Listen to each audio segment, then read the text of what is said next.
major turning point in my life was when I stopped being afraid of dying. I used to think that I was my body. But if I look deeper, my body's made up of trillions of cells. And if I keep looking deeper, it's made up of trillions of atoms. And what are the atoms made up of? Nothing. They're just whirlpools in a sea of energy. And those aren't things at all. Science tells me virtually every cell in my body has been replaced, but Foster's been here all along. So my essential nature, by definition, by logic, must be metaphysical. So if I'm metaphysical, who says that I die when my physical body tires out and goes away?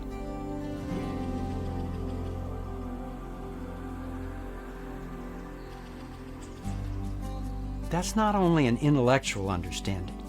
For me, it was an experience that I'm actually an antenna in a field of energy, tapping guidance from it, and then bringing that into this body and into this physical world to fulfill my purpose. This is where science and spirit, physics and metaphysics, all came together and fueled my journey of exploring the innovations and the technologies that reflect this understanding. This blending of science and metaphysics has been a key topic in our lives for years. It's based on an understanding of energy, how it moves and interacts in the cosmos. I believe this interactive web of organized energy is exactly what Albert Einstein was seeking, but never found: the unified field.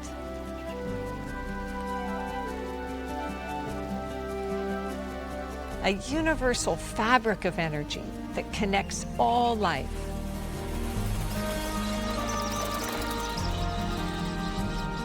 The scientific story we've lived with for the past 300 years, based largely on the theories of Isaac Newton, has changed radically. Newton's universe operated like a machine, with discrete matter moving through a vast emptiness of space and time, with a separate human brain observing it. Looking at our cosmos as a connected field requires that we reconsider all that we've perceived as separate, which is essentially everything. As we come to understand this web of energy and how to relate to it harmoniously, we will finally have a way for all life on planet Earth, not just to survive, but to thrive.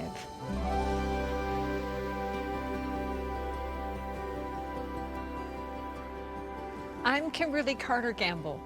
And I'm Foster Gamble. In 2011, Kimberly and I launched a film called Thrive: What on Earth Will It Take? The film has been translated into 27 languages and is now one of the most widely viewed documentaries in history.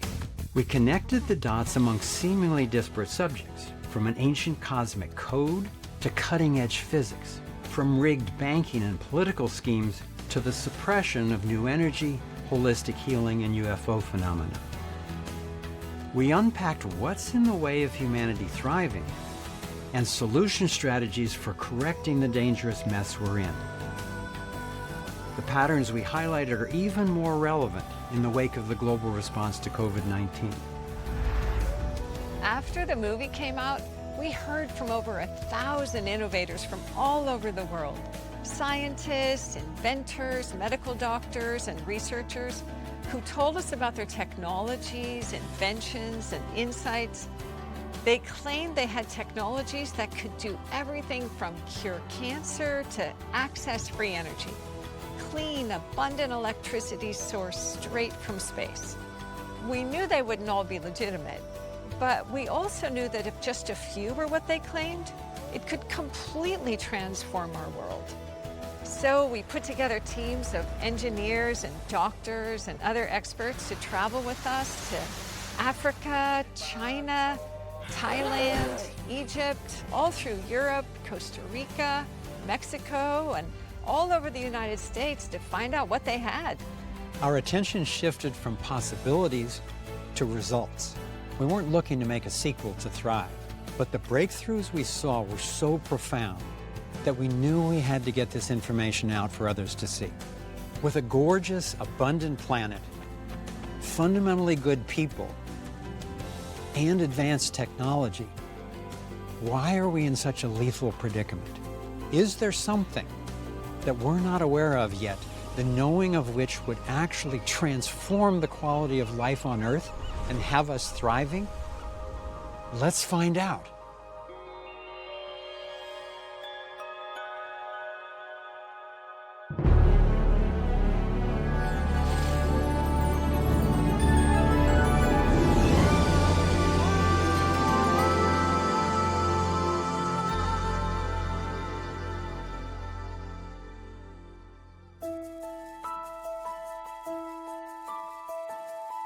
There's a huge change that happens in civilization when they finally understand that there's a fundamental field that they're bathing in and that they can access it. This unified field can begin to explain, where does the energy of a magnet come from? Where does the energy of a nuclei of an atom that's spinning it near the speed of light in perpetuity, where does that energy come from? I believe that we're very, very close to a true unified theory that is backed by consistent, relatable mathematics. And we've been trying very hard for a long time to define matter by studying matter. The characteristics of matter, the electron count, the proton count, the neutron count, all those things kind of come together. But what if the answer, the simple answer, is by understanding fully the vacuum?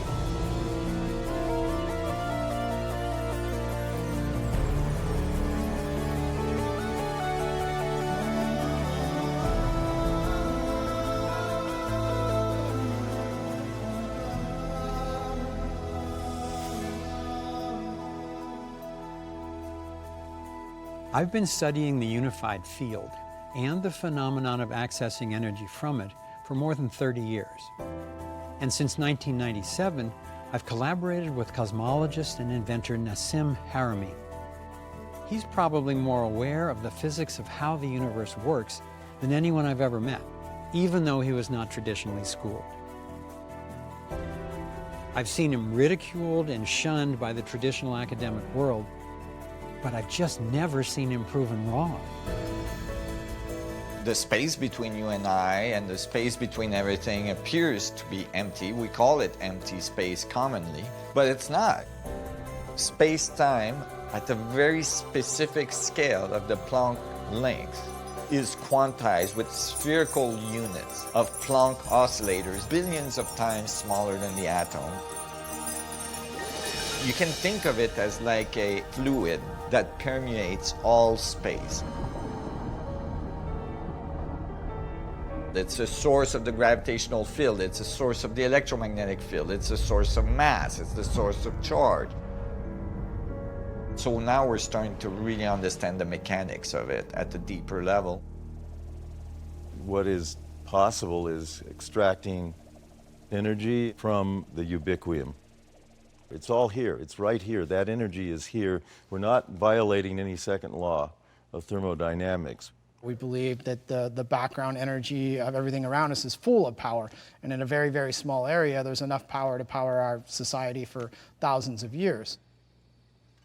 I believe that the new level of physics, the new level of technology that's emerging in the world, that's extracting energy from the fundamental field, are technologies that are finding a way to create a resonance link to this fundamental field.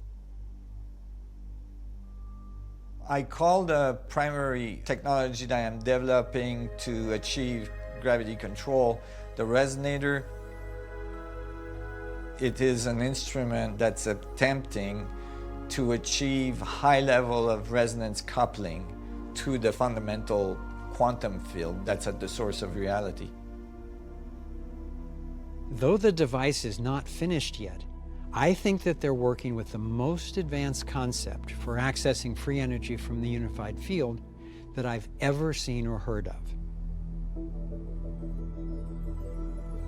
This device is built out of two coils that produces a magnetic field in the geometry of a double torus shape, and then it spins that field in coordinated rotation to create this singularity that hopefully couples to the vacuum, and that's what we believe it does to space-time. Inside the coil is a crystal container, which is spherical, that has plasma in it, and the plasma is forced to rotate with the electromagnetic field structure as we power up the coil. So we're basically making a little star inside a crystal ball. The idea is that eventually we can start the field geometry in the plasma inside the crystal ball and get it rotating, and when it's self-sustaining, open the coil, remove that. That becomes a self-sustaining device that can be running a spaceship or your car or your house while making you healthy. Basically mimic what the universe does when it builds a star or when it builds a galaxy.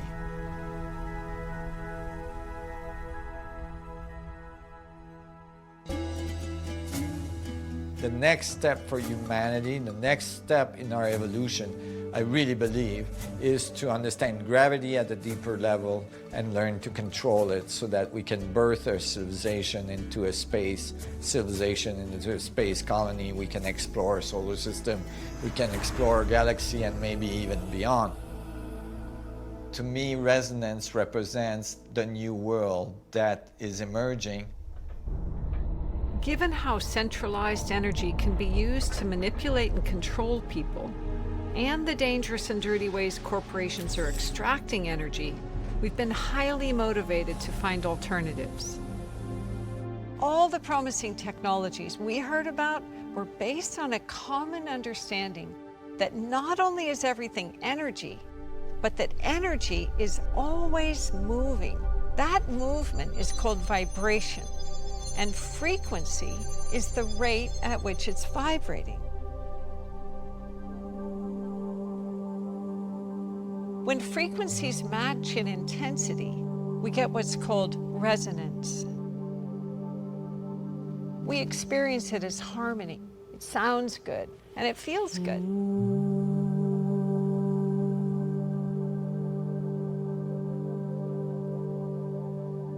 According to quantum physics, the field is geometric in design and woven into predictable patterns. It unifies what are traditionally considered separate forces, and the organizing principles apply at every scale. The inventors we met were all operating on the understanding that the vacuum is not empty, and that stillness is not still. It's a dynamic of absolute balanced energy.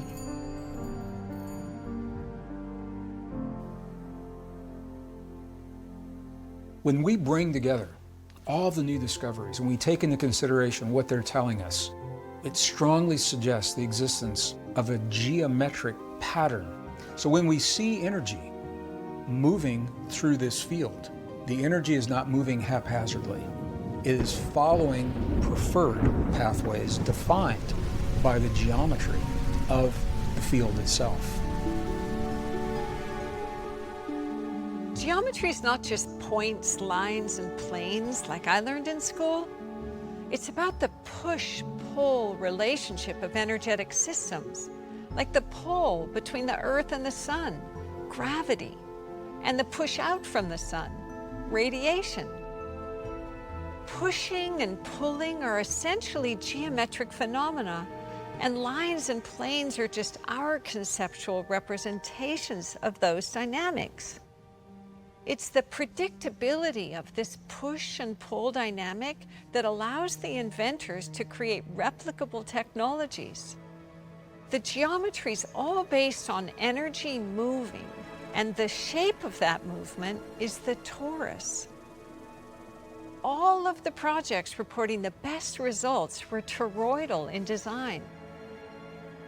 This is because the torus is the basic pattern that energy takes throughout the entire cosmos. The torus looks like a donut. The energy flows in through one end, circulates around the center, and exits out the other end. Like a whirlpool in a stream. It's made from the medium in which it exists and is at the same time discrete within it. It's both distinct and unified, and demonstrates why something could appear separate from something else and from the field while still being connected to it. It's self-sustaining at every scale. Picture the eye of a hurricane. At the center of every torus is a point of stillness. The field is basically a sea of toruses, each one touching its 12 identical neighbors, like a stack of oranges. Connecting the center, or still point, of each torus with its nearest neighbors reveals equal non-physical lines of force, or vectors. It's what visionary inventor and futurist Buckminster Fuller called the vector equilibrium.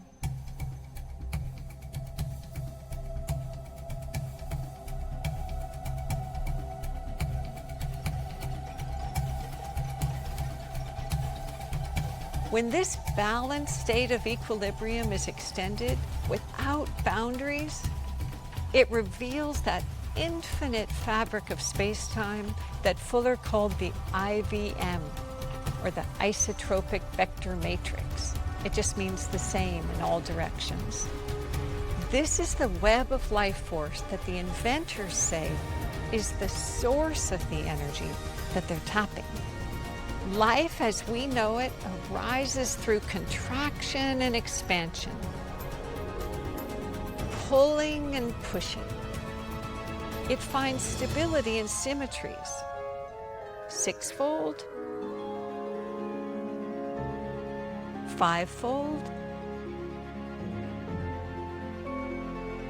fourfold, threefold. This pulsation of energy is what Bucky Fuller called the jitterbug, the dance of the cosmos. Fuller humbly noted on his poster that this dynamic may come to be identified as the unified field. So what is the unified field unifying? This is what Einstein was seeking until the day he died. He was looking for the unifying insight that reconciles the four supposedly separate forces in the universe: electromagnetism, the strong and weak nuclear forces, and gravity. According to emerging unified field theory, the dynamic of the torus provides this reconciliation. Electricity and magnetism used to be seen as separate forces, and we now know they're part of one dynamic called electromagnetism. Understanding this unification was what enabled Michael Faraday to invent the electric motor. What if gravity and the strong and weak forces are not separate, but are also part of the toroidal dynamic? What new technologies can emerge from that understanding? Nassim Haramein has postulated that gravity and the strong and weak nuclear forces are dynamics of how energy moves in the toroidal flow. In this light, gravity is a function of a whole field of infinitesimal spinning toruses being drawn towards larger concentrations of toruses that make up larger masses, as the moon is pulled to the Earth and the Earth is drawn to the sun.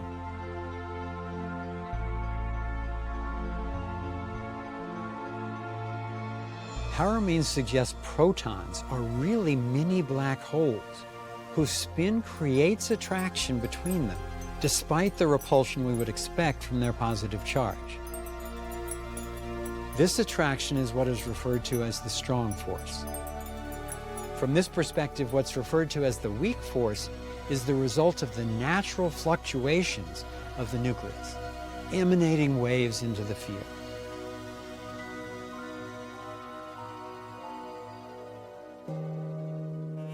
Unifying the four forces reminds me of the fabled blind men holding on to different parts of the elephant and describing it as a rope or a tree or a snake.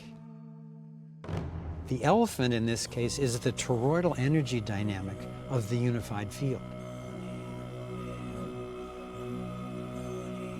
Using the smallest measure, a single wave of light he calls the Planck spherical unit, and postulating that its form is toroidal, Paramin predicted that this dynamic is operating at every scale. By applying this hypothesis, he was able to determine the mass of all the elements and predicted the radius of protons and electrons, while also showing this understanding of the spin of the unified field as the source of mass, gravity, charge, and many physical constants. All of this with unprecedented accuracy. Why does the proton matter? The proton is matter. Everything we see in our reality is what we call matter. If we understand the proton, then most likely that understanding will be correct at larger scale, and that's what we're finding. So it really tells us about our reality and how it got here and how it works.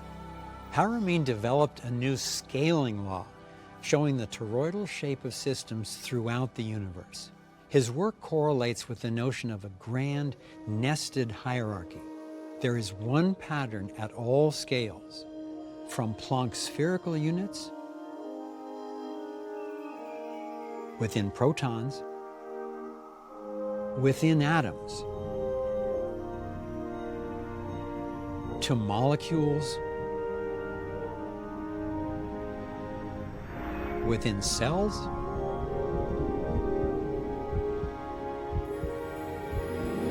organisms, within planets,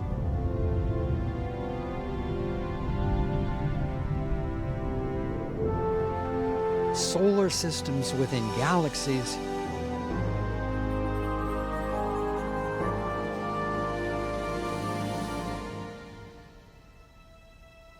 within a vast field of galactic clusters. When Italian astronomers were searching to see if there was a predictable pattern to how galaxies cluster, they found what they call the egg carton universe.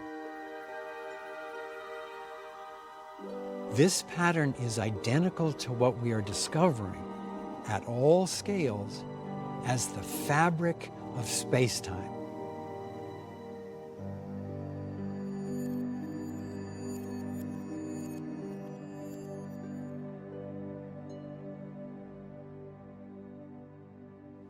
The way to access this source field of energy appears to be through stillness, sometimes called the 0 point.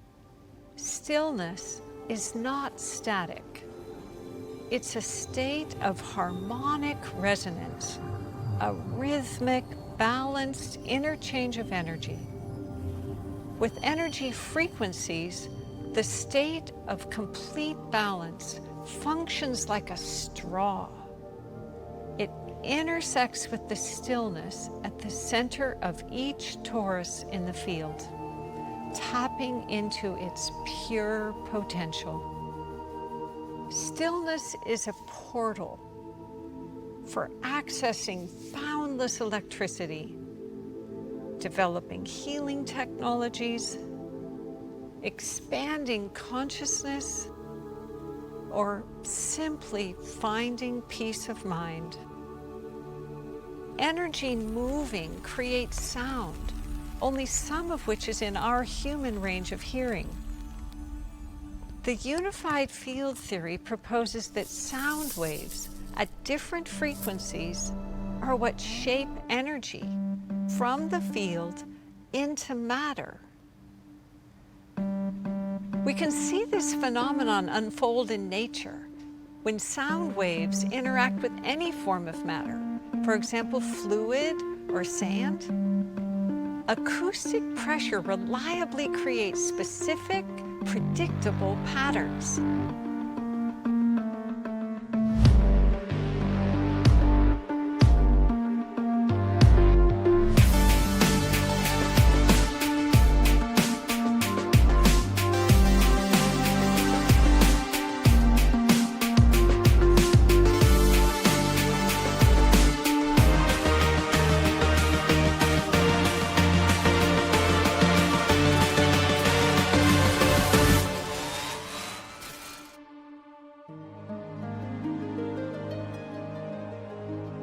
In fact, music seems to be the master key to understanding the unified field. Life is an acoustic reality, a sea of sound waves, and what we call music is how it's organized. Music is not something that people created. It's something that we discovered to work with because it already existed in the universe. Every planet has a unique audio signature.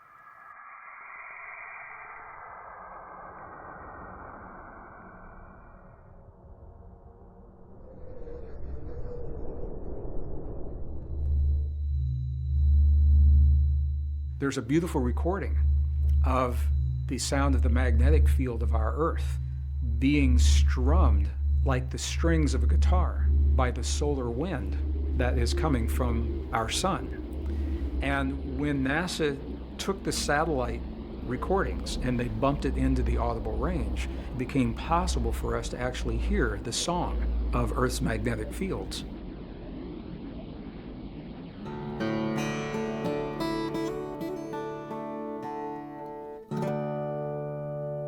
Energy waves at all scales follow the same harmonic principles as music: octaves, intervals, and tuning.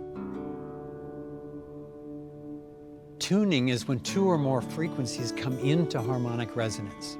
Tuning a guitar uses the same principles as the inventors are using to create health and energy technologies. They all spoke of tuning their devices to achieve a state of perfect balance. Tuning ourselves to resonate with how the universe works gives us a way to come into harmony with one another and with our planetary home.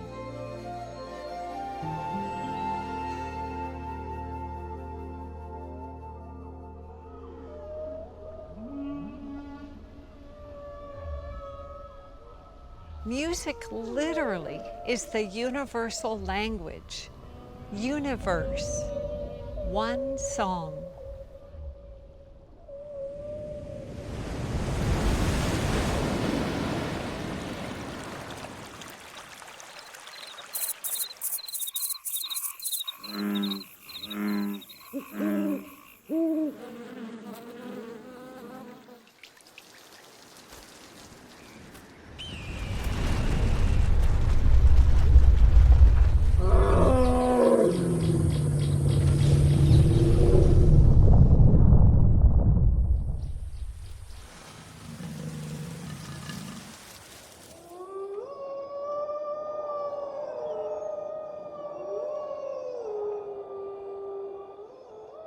The insight that the cosmos unfolds with predictable order provides a revolutionary context for reality itself.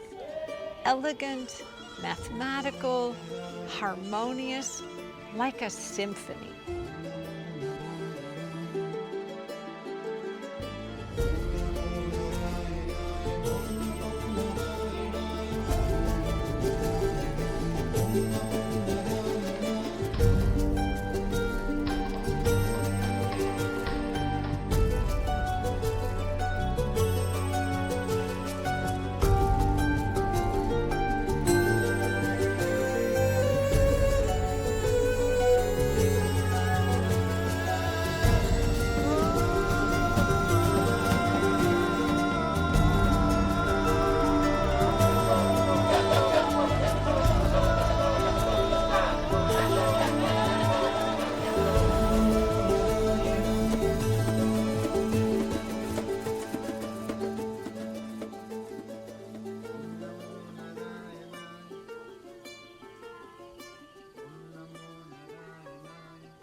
There's a saying that someone with good health wants many things, and someone who's sick wants just one. Being healthy is not just a personal prerequisite, as became painfully clear with the pandemic-induced collapse of 2020.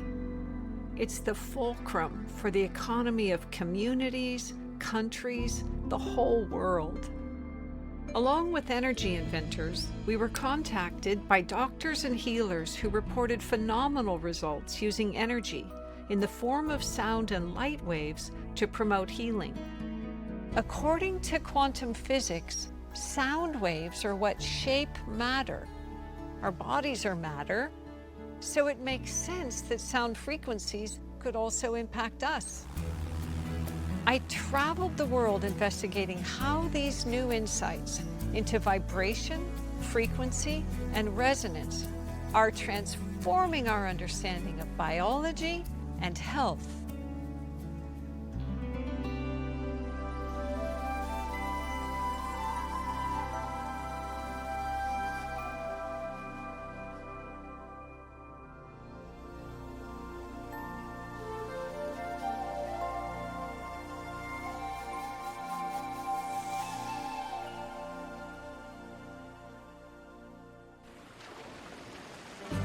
Health to me is clear communication between an individual and the unified field.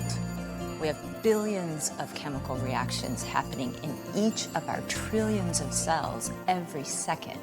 And they're happening in a coordinated manner, sometimes faster than the speed of light. What's responsible for that communication and coordination and connection? The field. Humanity has been given an idea that there are two realms to the universe, a physical, mechanical realm, the material things that we see, as well as an invisible realm. In a Newtonian world, only physical things can affect a physical body, and that led to the development and evolution of the pharmaceutical industry, which sells chemicals to affect our body. And then we find out from quantum physics that energy signals are profoundly more effective in controlling biology than matter. Chemistry, by its definition, is always associated with side effects. They're not side effects, they're direct effects. 300,000 people die every year in America from taking prescription drugs. If you're sitting around a table with 3 women, one of you is taking an antidepressant. We have half of Americans today opening up to 4 prescription bottles every day. But when you learn more about what the evidence actually suggests around how well these medications really work and how potentially harmful they can be, you might begin to think, there could be a better way. If instead of suppressing symptoms, our goal is healing, what would be different? All of the health innovators who I met related to the body with respect and to symptoms with curiosity. It's feedback. What's our body telling us is out of order?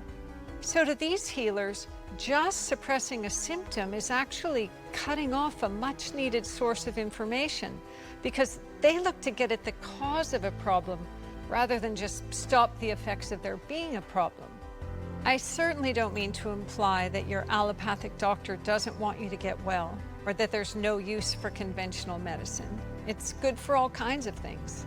It's that the doctors don't even have access to the full range of options. Early diagnosis and self-help natural and energy-based cures don't benefit the pharmaceuticals. And pharmaceutical companies are the ones funding the medical education and influencing regulatory approvals and laws. What conventional doctors are taught and have access to is all funneled through the same centralized control matrix. Our life expectancy has fallen over the last few years for the first time in history. And now, if you look at the life expectancy in the United States compared to other countries, we're 30th. We have the highest incidence of depression, obesity, yet we're spending more per capita on healthcare than any other nation in the world. The new science is based on energy, energy medicine.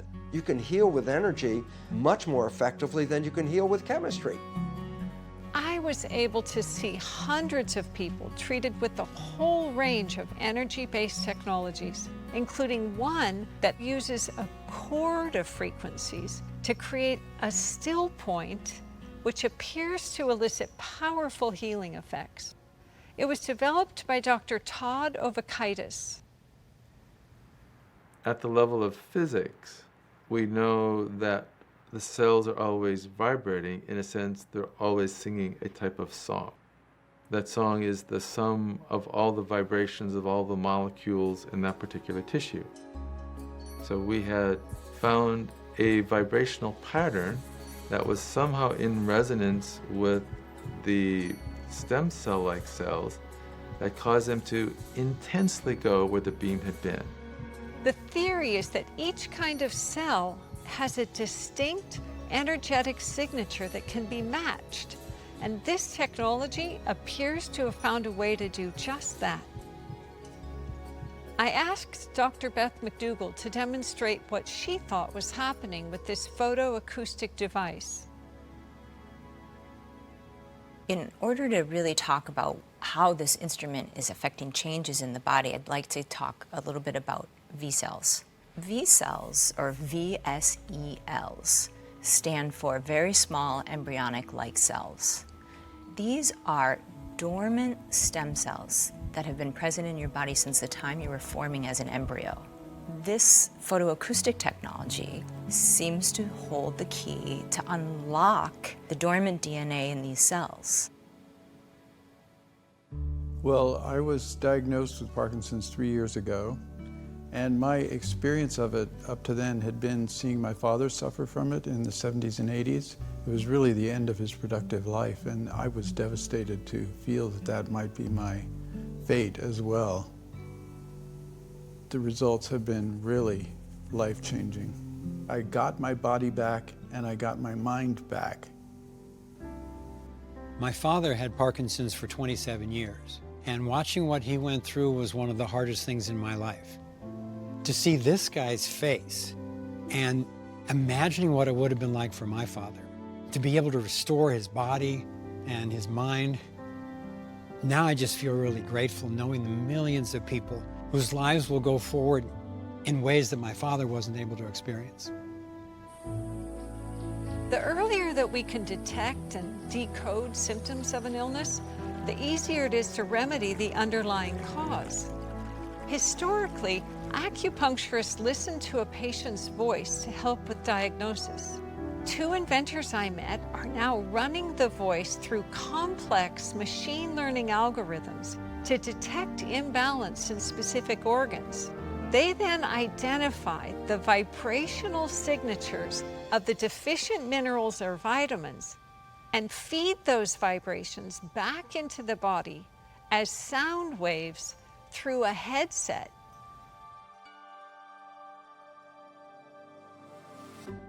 All of the nervous impulses in the body are coming together through the vagus nerve and are being emitted by the voice, which is like the speaker, where the nerves are like the speaker wire. All of that information creates vibrational imprints within the vocal cords when you're speaking. We have greater and greater understanding. Because we are able to detect conditions of disharmony prior to a physical condition manifesting in the body, we can empower people to start taking care of themselves while they're still healthy so that they never have to get sick. When you go to your doctor, there's not often that they ask you if you're in tune. They listen to you with a stethoscope, make sure your heart's beating. They listen for your lungs, but they're not seeing if your heart and your lungs are all running in the same resonance. Our technology is really there to provide a way to do that, to look at the body in this holistic way and see where you're out of harmony and where you're out of tune, and provide a way to actually bring the body back into resonant harmony.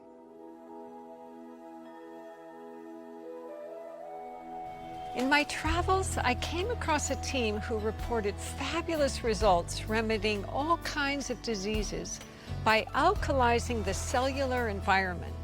I had heard from a friend about a place his mom had gone where she healed from stage 4 metastasized cancer. He said she's not the only one. And when I got there, I saw the evidence. Hello. Hey, hi. The largest organ of the human body is called the interstitium, and it contains 60% of our body fluids. And this is what needs to be measured, both in its pH and its chemistry, in order to determine the actual health of the human body. So why doctors use only information from the blood for the diagnosis and completely ignore interstitial fluid? Dr. Galina Migalko and Robert Young use a combination of live blood cell, thermogram, sonogram, and other modalities. One device Dr. Migalko uses is the bioelectric scan, which measures the electrical charge of cell fluid. When we do interstitial fluid scans, which is the electrical potential of your cells, we look at it like your battery on your phone. The vitality of the charge reveals a lot about the cell's capacity to communicate. Salt is an electrical conductor, and cells communicate through electrical impulses. According to Dr. Migalko and Young, disease, including cancer, arises when the fluid in the interstitium loses its alkalinity, its salt and minerals, and becomes too acidic for the cells to communicate effectively, to stay in balance. Cancer is not a disease of the cells, but it's a condition of the cells as an expression of what's happening in the internal fluids of the body. So cancer can be explained as a condition. So I like to use it as an adjective. Cancer is a cancerous condition of the cell. This team's treatment is simple, affordable, and it has spectacular results. People came to Young Center from all over the world based on word of mouth.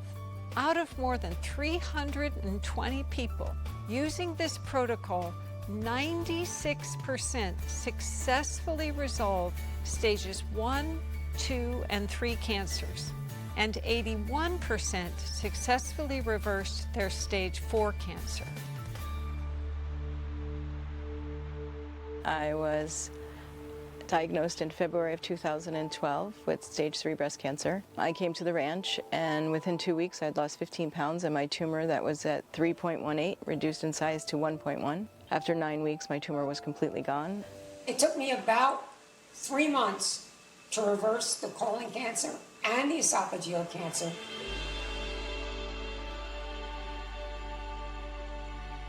Seeing these amazing results, I wondered what Dr. Young would see with my blood. I ate well and exercised for most of my life, but I had been feeling really tired for a few weeks, and I was noticing I often felt dizzy when I stood up.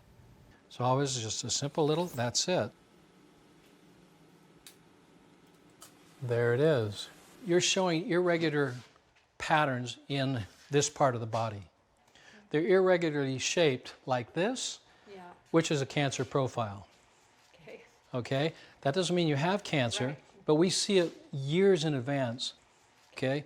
So that's what makes this test so powerful, because we see something that's happening prior to the actual, realization, like say it shows up on an MRI or a CAT scan.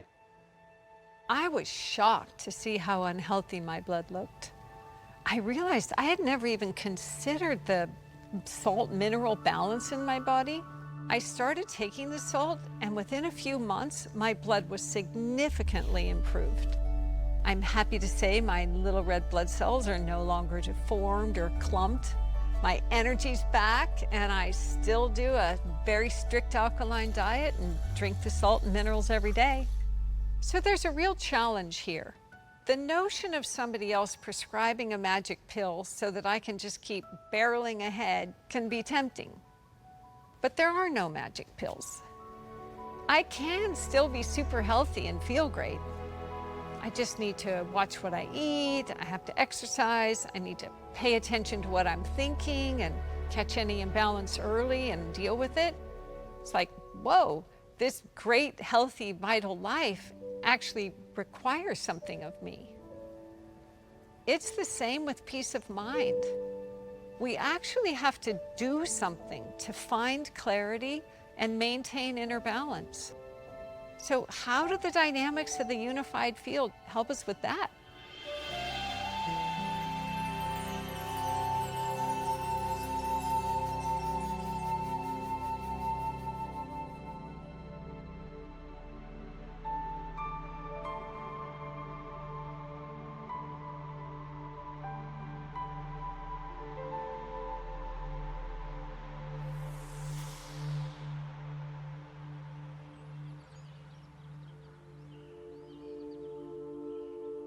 Consciousness is information. Consciousness is a living, breathing compendium or library of information that is informing the entire field around us. Not just here in front of us, locally, but distally as well. That consciousness has an organization. It has a pattern to it.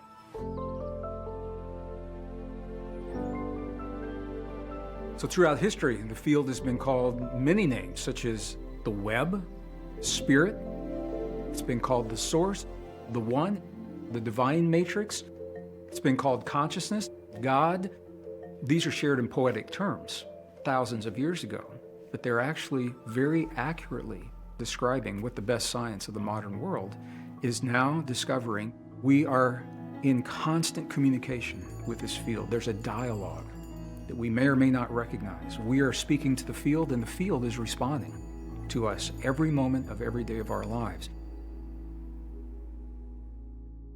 On my trips through Central America, I encountered scientists, healers, and shamans who described interacting with the unified field to heal the mind and transform consciousness.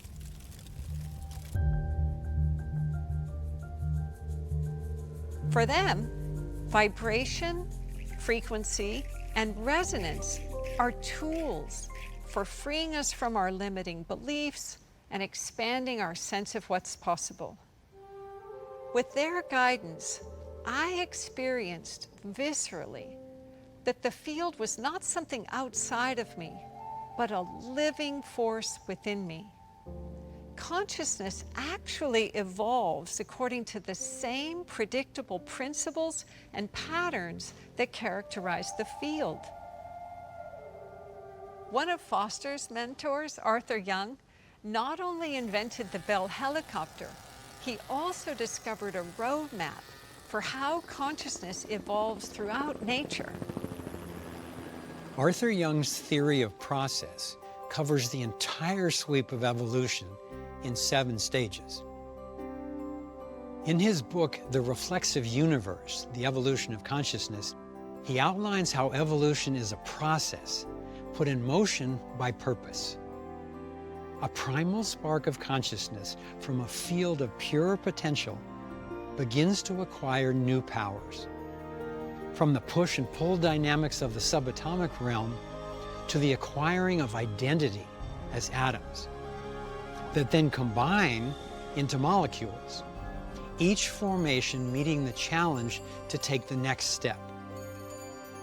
It was when the molecule mastered temperature, a way to balance its inner and outer environments as cells, that life as we know it was born, a game changer. When cells mastered growth, plants were born.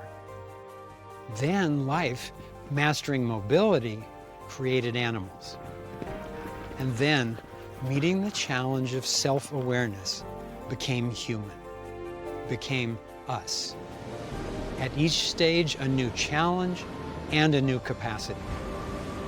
Our human challenge, like that of the molecule, is to balance our inner and outer worlds, to come into harmony with ourselves, with each other, and with our environment. I believe that when we pass this test, what awaits us is a new freedom and creativity, the likes of which we can hardly imagine.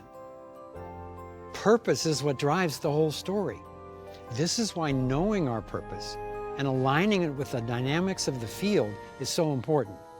It can help us transcend the human conflicts that have taken us to the brink of self-destruction. Over the years, we've found powerful tools for evolving human consciousness. One of the most direct ways to tune ourselves to the field is with brainwave biofeedback. For many years, I worked with Dr. James Hart and his BioCybernaut technology. We did neural feedback research and training, teaching people how to reduce stress and to increase focus, healing, and intuition by getting real-time feedback on the frequencies of their brain. The brainwaves of most mammals, including humans, resonate at a particular frequency when at rest, but still alert. We're riding on a wave that scientists call the Schumann resonance, a frequency field surrounding the planet, vibrating at around 8 cycles per second. It's sometimes called the heartbeat of the Earth. It's like a still point, a portal between our inner and our outer worlds. Time and again, we observed yogis, Zen and Qigong masters, and proven psychics as they passed through that portal, remained awake and aware, and changed their states of consciousness the way most of us would switch channels on our TV. Dr. Hart's research shows that anyone can cultivate this ability to move between various brainwave states at will. It's a matter of practice. The notion that we're in a constant dialogue with the field helps explain how virtually all the scientists, doctors, philosophers, and shamans we met described getting profound insights, what they called downloads, in dreams, meditation, near-death experiences, or times of extreme focus. Others throughout history attribute information coming through in this way for such far-reaching inspirations as Elias Howe's invention of the sewing machine, German chemist Friedrich Kekulé's discovery of the structure of the benzene molecule, Walter Russell's prediction of previously unknown atomic elements, and Paul McCartney's song Yesterday. Virtually everyone I've asked reports similar experiences in their own life.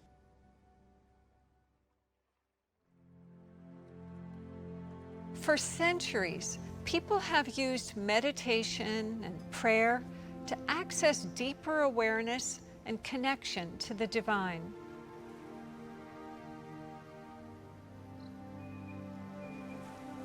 The silence and stillness required for achieving these states mirrors the process of accessing the field through the still point. Just as with energy and health technologies, personal stillness works like a straw to draw on the unified field and bring its infinite possibilities into our lives. Someone who's profoundly helped me to become more adept at finding my own stillness is my dear friend and teacher, Mitra Politi. Meditation and prayer. In the essence of it, they are leading to the same place. It's a connection with Source. And then there is equilibrium.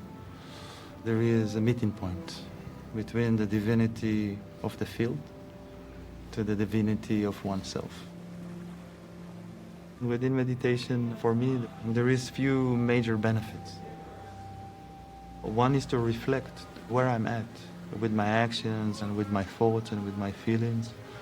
Second, to bring a more soft dialogue between me and myself. And eventually to connect back to the Creator, to connect back to all that there is. Through that process, there is a thin zero point. It's the sound of silence that puts everything back into the place. You know? That is a great practice to bring to anything. That is a great practice to have as an ally. It's a great practice to keep us evolving in the right direction. There's a lot of evidence that the field is responsive to the power of attention as well as to the power of intention. Two guides I met along my travels were Regan Hillier and Juan Pablo Barahona, who take a whole systems approach to helping people manifest what they want in their lives. in the activation work that we do, it all starts from within.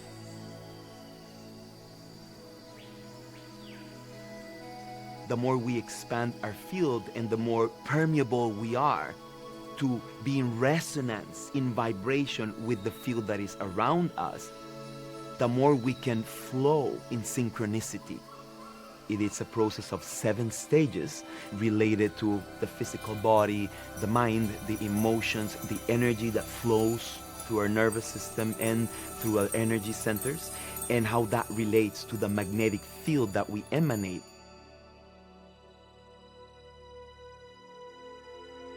We don't always get in life what we dream about, but we do get what we tolerate. You see, if everyone got what they dream about, then everyone's dreams would instantly be here right now. But we do receive our minimum standard. That's a guarantee. So when I'm working with people, I'm always asking them, what's your dream? What's your vision? And we're connecting with that. But then we're looking at, what is your current reality? Because your current reality is a direct reflection of everything that you're tolerating right now. When we look around the world at our current reality, what are we tolerating? Why?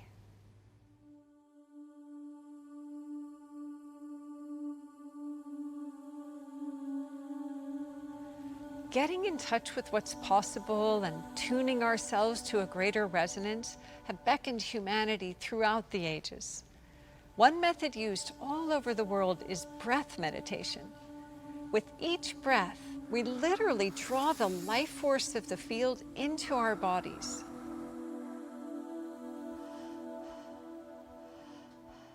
So many of us have no idea how we're breathing at all.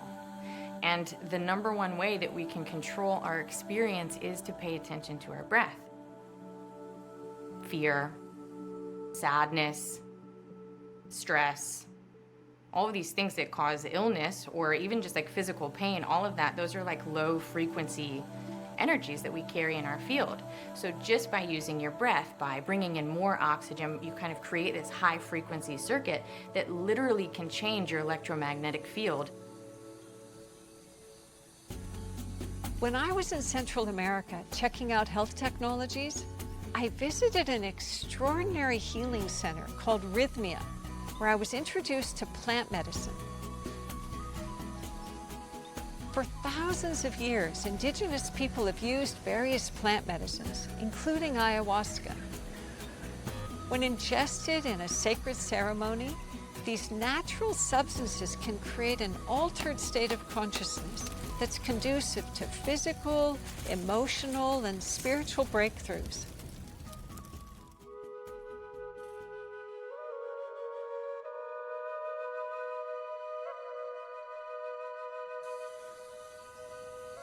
One thing that separates us from lots of other retreat centers and plant medicine facilities and resorts is that we have a medical license.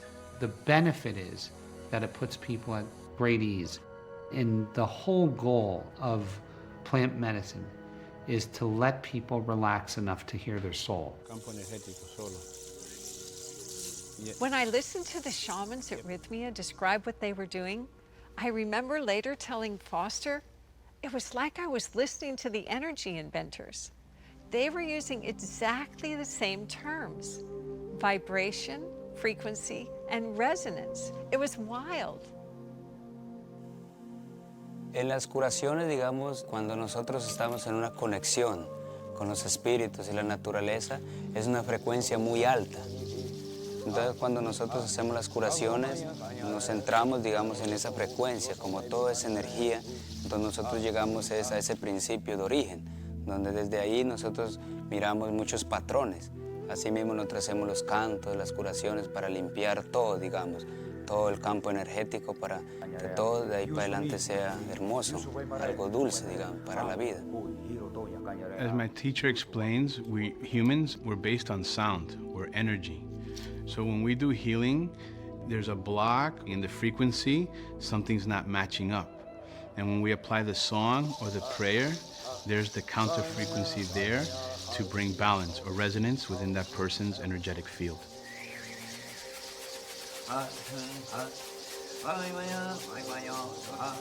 During the journey with the plant medicine, the reorganizing is happening first, so it can come in shape, in color, it can come as understanding, it can come as a death and rebirth process, it can come as a vision and insight.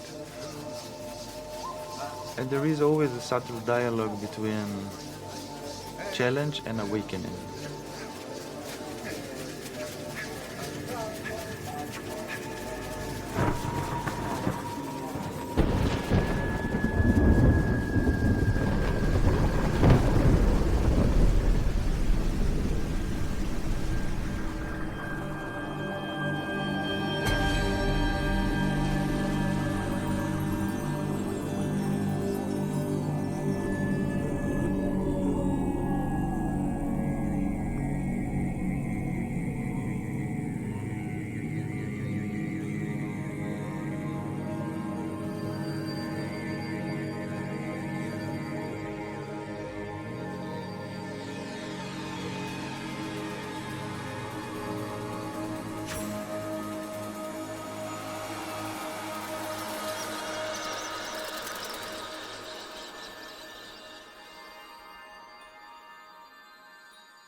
My experience with ayahuasca transformed my relationship with my mother, with my children, and most of all, the medicine showed me that none of us is ever alone, that expanded consciousness is always available, waiting to be our most exquisite, loving dance partner.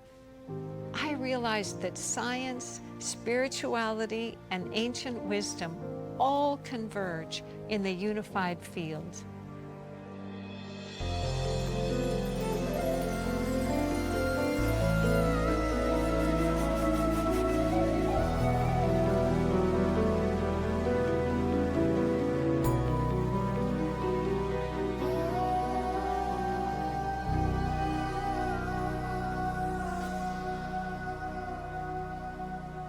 The same ingenuity and radical thinking that we experienced in the realms of health and consciousness, we also encountered in the world of energy. The inventors who claimed they had engineered devices that could provide limitless, clean energy described their work with the same terms as the healers and shamans: vibration, frequency, resonance, all characteristics of interacting with the unified field.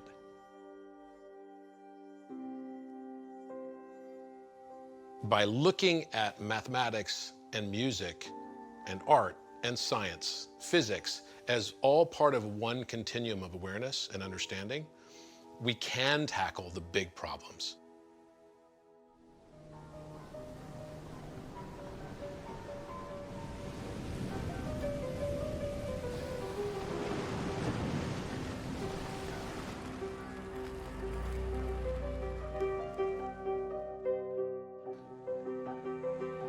Understanding the musical and mathematical nature of the cosmos opens up a whole new way of thinking. A great example of this is an unlikely inventor that we found deep in the jungles of Costa Rica, Hart Akerson. The way I learned to think was with music. So when you're thinking in musical terms, you're thinking in another structure, and that structure could open up other doors that are not accessible through verbal or word-based communication.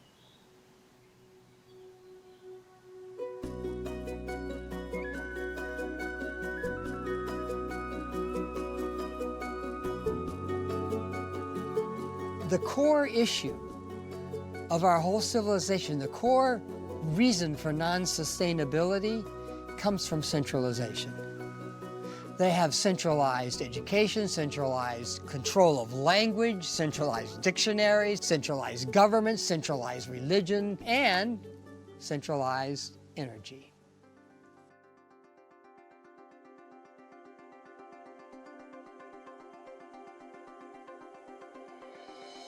You turn on a light switch in your house, you click the switch, the light comes on. What really happened? What really happened is maybe 100 miles away, there's a large generator producing enough electricity for hundreds of thousands of houses. It comes out of that generator and gets transmitted with wires at probably 100,000 volts. Then it goes into your house, through your breaker box, through the meter that the grid company has there, and goes through your switch, which has just completed the circuit, so that it can go through your light bulb and make the light come on. That requires an enormous amount of maintenance and capital expense to do that. So now we're contrasting it to a house that has a transverter solar system. That means in the utility room, there's some electronic boxes with transverter stuff in them, and there's some batteries, and the roof, there's some solar panels, and you also have a connection to the grid. So when you throw that switch, it completes the circuit, but it comes right from the transverter. But it immediately has access to the energy from its batteries, the solar panels, the grid, and maybe your next door neighbor. The grid's importance all of a sudden has been demoted. It's just one of many possible sources.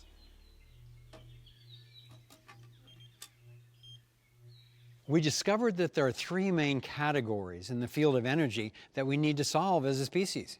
One of them is generation of energy, how we get it. Another is transmission of energy, how to get it from one place to another.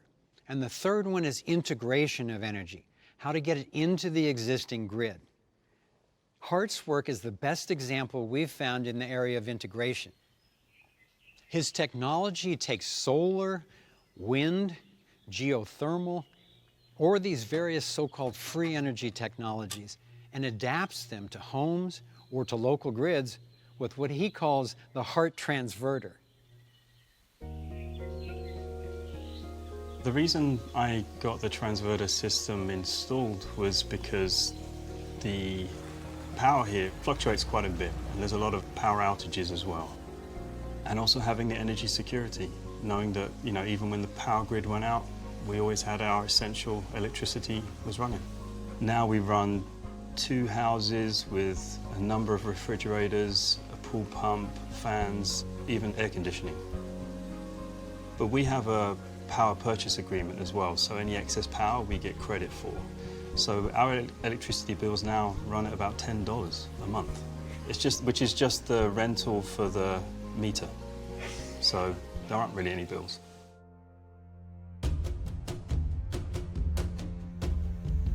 It's a microgrid node, so it's capable of sharing with its neighbors, and its neighbors can cluster together in larger microgrids and share with other clusters.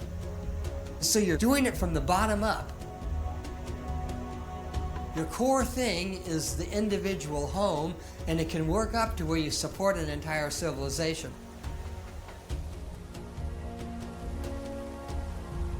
It's kind of like a fractal. You've got a group at the home, you've got a bigger cluster of these, and it could cover the whole city of Boston, it could cover the whole United States. It could do our whole planet. We can't move from where we are today to 100% renewable energy with the grid system that we have. Renewable energy fluctuates too much, so it collapses and affects the grid in a negative way. Now, HEART has created something where we can actually transition from where we are today to 100% renewable energy without negatively affecting the power grid. And just knowing that we're part of that movement has been quite profound for me. We got to come up with solutions that we can implement, like yesterday. One of the principles of the field is that it's infinitely dispersed. Decentralization is aligned with that principle.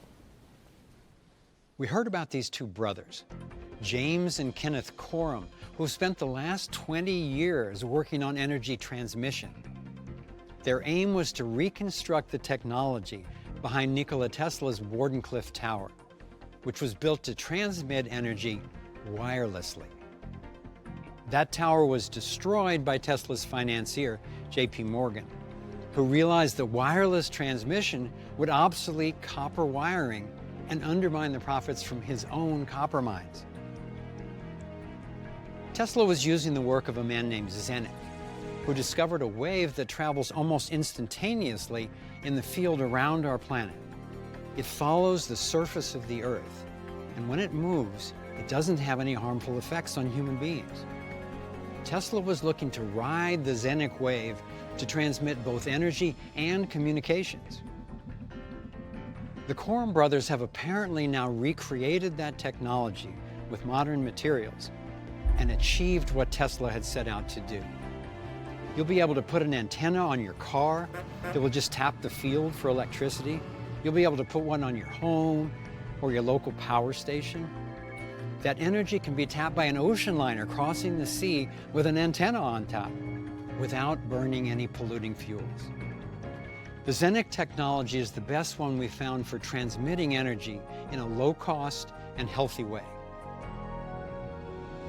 These innovations in energy integration and transmission are brilliant and make it possible to keep a lot of our existing infrastructure in place. Of course, we also really need clean energy sources that are decentralized and affordable for them to transmit and integrate.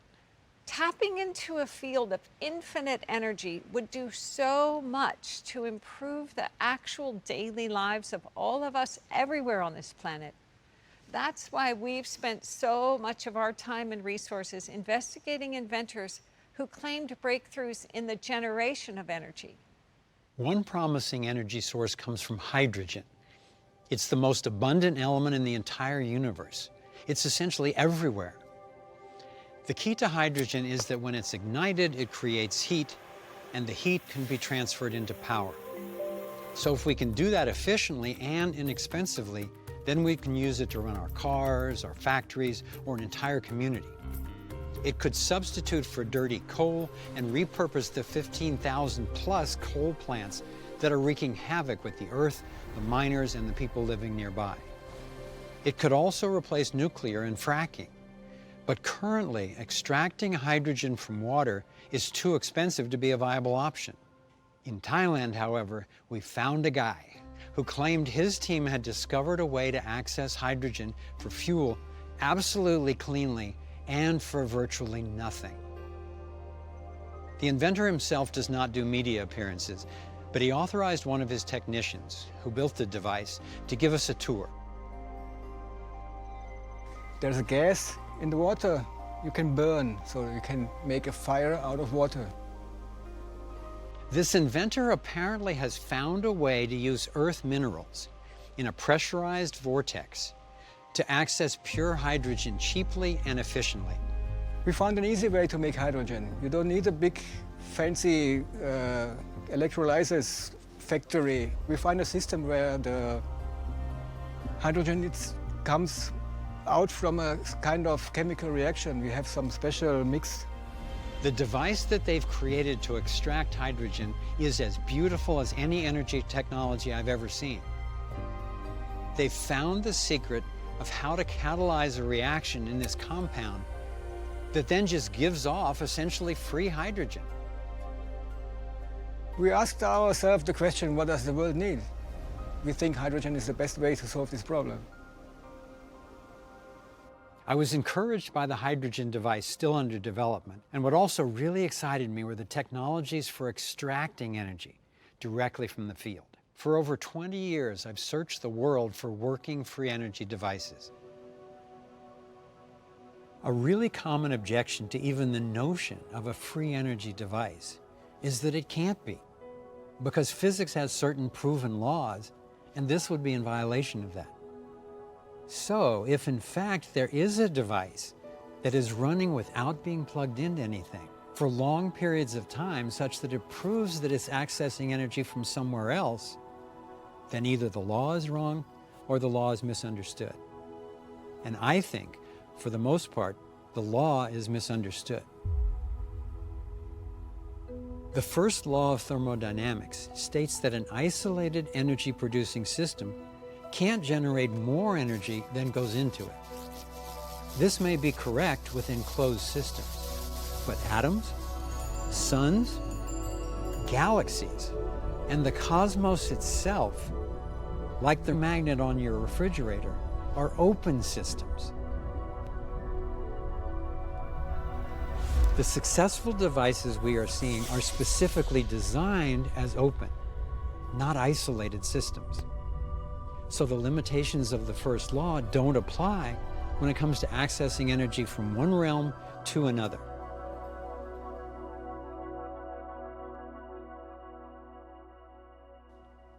I learned about a young man in Africa who claimed to have built a car, a generator, and even a helicopter that ran on radio frequencies, a true free energy device that keeps batteries consistently charged. It took me several months to find him, but when I did, it blew my mind.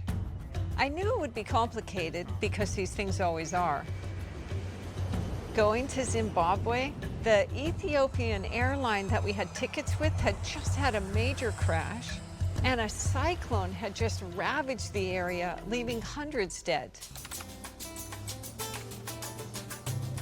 Well, we're sitting in a hotel in Harare, Zimbabwe this morning. We're here today to start the vetting process and find out, okay, what's real? Over 95% of the time, these things aren't what they claim to be. This time we took engineer Nils Rognerud to assist with the vetting. When Nils and I arrived and met Maxwell, I was very impressed with just what a gentle, true-seeming soul he was. And then the next morning, we went to see the device, and he gave us a full tour. I was practically ecstatic. It was such a beautiful, elegant device. What we're looking at is called the green power off-grid machine. It is 0.5 megawatts, and we are relying with the radio frequency. We harness a radio frequency, convert it into pure energy that is useful. It is called a microsonic energy device. A microsonic energy device, it is the generator in this machine. For people who are not familiar with this, 0.5 megawatt, how much will that power in terms of a house or a community or what? We're talking of about 300 standard house homes, okay, that you can power with one machine. So there's no oil burning, there's no fires going on or anything, so where's the energy coming from? We're harnessing it straight away from the natural energy that God has just put in the on our earth. The radio frequency. So nothing unusual, but the main point is that a meter away there's no frequencies being transmitted from a microwave tower next to the park we're standing in. It's a poignant day for us here, and amidst the excitement of seeing this for the first time, a couple of strangers showed up on the site where we were being shown these devices, and Maxwell, the inventor, took us aside as soon as he could and said, these guys are from the government, and I didn't know they were coming. Unfortunately, we're truly concerned about this gentleman, and we're just going to take every precaution that we can to keep ourselves safe, to keep him safe, and to keep this knowledge safe. The microphone we had on Maxwell picked up the conversation that he had with one of the officials.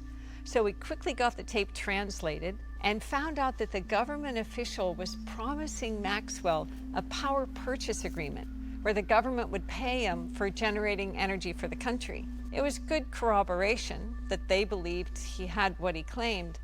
Although Maxwell didn't trust him because the government had already put him in prison in an effort to steal his technology. In fact, when Maxwell was put in prison, he was put in a cell with one of the richest guys in Zimbabwe, a man named Genius, that's his real name, whom the government had jailed to extort more money from. Maxwell was in great despair and praying for like 5 or 6 hours at a time. It was driving Genius crazy, and he was saying, "Why are you praying so much? Shut up." Finally, they ended up talking, and Genius was impressed and said, "Okay, I'll help you, man." It was the most unlikely, couldn't have scripted it way for Maxwell to be able to have somebody on his team with real business savvy and support, and it was forged right there in prison. I love that. So when you're in prison, Maxwell was praying every, now and then. So I'm asking, but why do you pray like that? It's too much. From the time I have known him, I've learned a lot from him. He sees people. I think the way God sees people. I think you saw it when you were driving. People can just block his way. Not to attack him, but everyone likes him. If you just deal with the right people, me and Maxwell will take this to another level. We were feeling very excited about our progress with Maxwell and hoped that we would soon be able to conduct a thorough vetting of the device. However, we started running into issues. Suspicions of our motives and intentions were starting to circulate amongst Maxwell's advisors. So Maxwell sent this note saying, "Hi Foster, we have talked and I'm advised that the further tests you requested won't be possible because of a number of issues such as 1. Where it's intended to be used, if on investors." The single most important thing of all this to me is we do the duration test so we find out, do we think that this technology is real as claimed or not? Absolutely.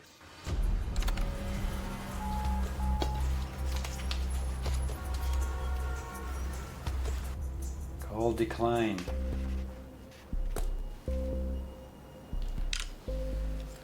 Okay then. So I'm trying to get in touch with Maxwell because we're down to our last day once again. In the next few hours, we need to make a decision. Are we going to change reservations once again and stay over, which is going to be a real hit on our budget? But this is what it takes.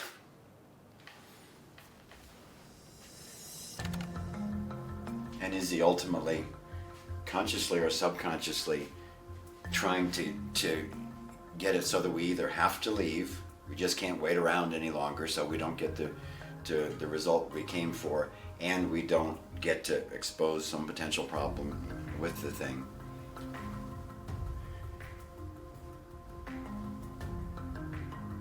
I don't know either. For me, the low point of that whole trip to Zimbabwe was when we had been waiting in the hotel room for a number of days and we were getting these texts with kind of false accusations and suspicions. And then one came in and said, "When's your plane? You should just go." That was like the moment of, okay, he's not just stalling, he's saying, go away. So that's when I really had to search deep inside myself for, can I put up with this? Do I think he has the capability to actually come around? But both of those things get resolved for me, and I don't know if he's gonna come around, but I know that I'm true. His suspicions are false, so that if I can just hang in there and actually get into reality again with him, at least we've got a shot. And I pictured being on the plane, going home with a complete failure, and not knowing, and the possibility that this was maybe the best energy device I've ever seen, and we got kicked out based on misunderstandings. That was so much more horrible to me than the obnoxious need to wait and the expenses that were being accrued in the process of it. Just when our hope was beginning to fade, we received a text from Maxwell. He was ready for us to conduct a full vetting of the device. We're not sure what had changed, but we were excited and ready to go. One final hurdle was finding some additional batteries the inventor needed for the test. Okay, so we're trying to come up with enough money to buy the rest of the batteries that the inventor needs to do the test this afternoon before we're supposed to leave tomorrow. Max explained that the energy tapped from radio frequencies runs through batteries, so the batteries don't lose their charge, but you still need them for the process. Found another envelope in the safe. This is Zimbabwe petty cash. We have another $90, folks.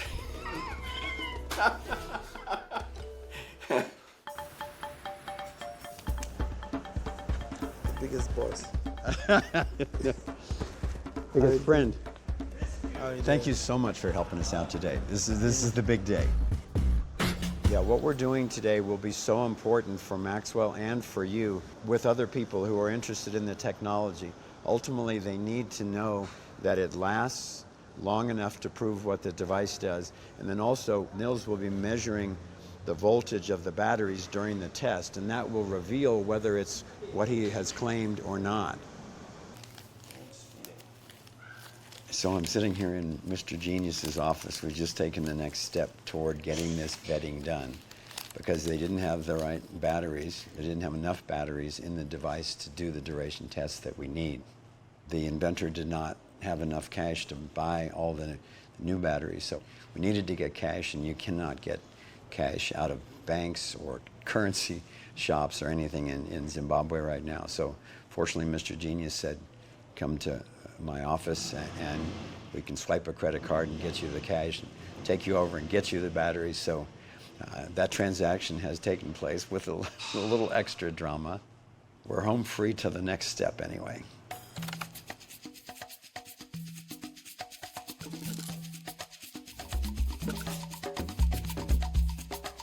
Big Blue started at 4:36 p.m. We're here with Maxwell, and the test is starting. Once we arrived on site, our goal for the vetting was to establish that the device could power a welding machine, which uses a lot of electricity very quickly, for long enough that it couldn't be running on batteries alone. So you were asking where the energy came from. You mentioned the other day the sun, but it's not like solar energy. No, right? it's not. We're not using solar energy because this one is not even affected with clouds, light, and things like that. It just works.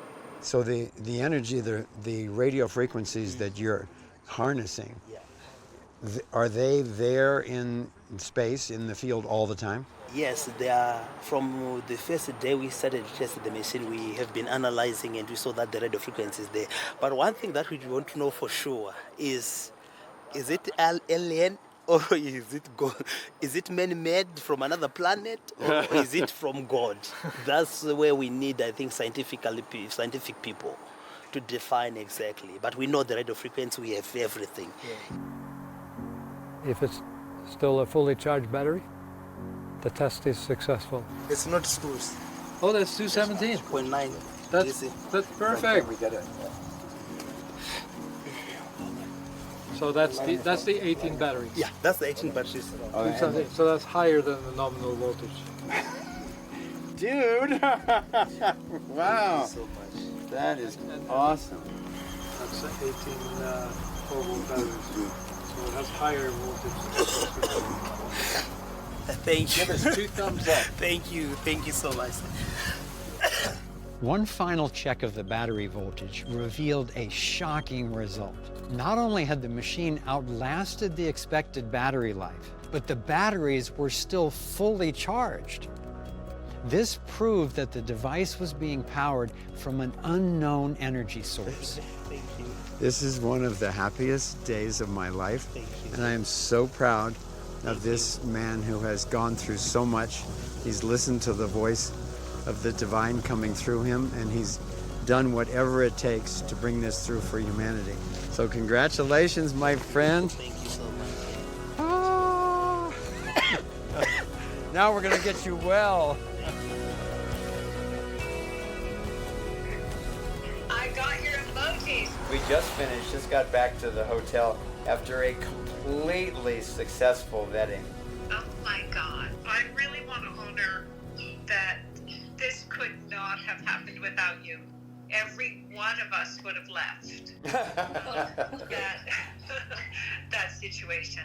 I am just super, super grateful for that. And I'm super grateful that we have an opportunity for people to see it, because it helps people so much to know what's possible. The test we did yesterday is historic. I still am digesting it, because it basically means the end of fossil fuels.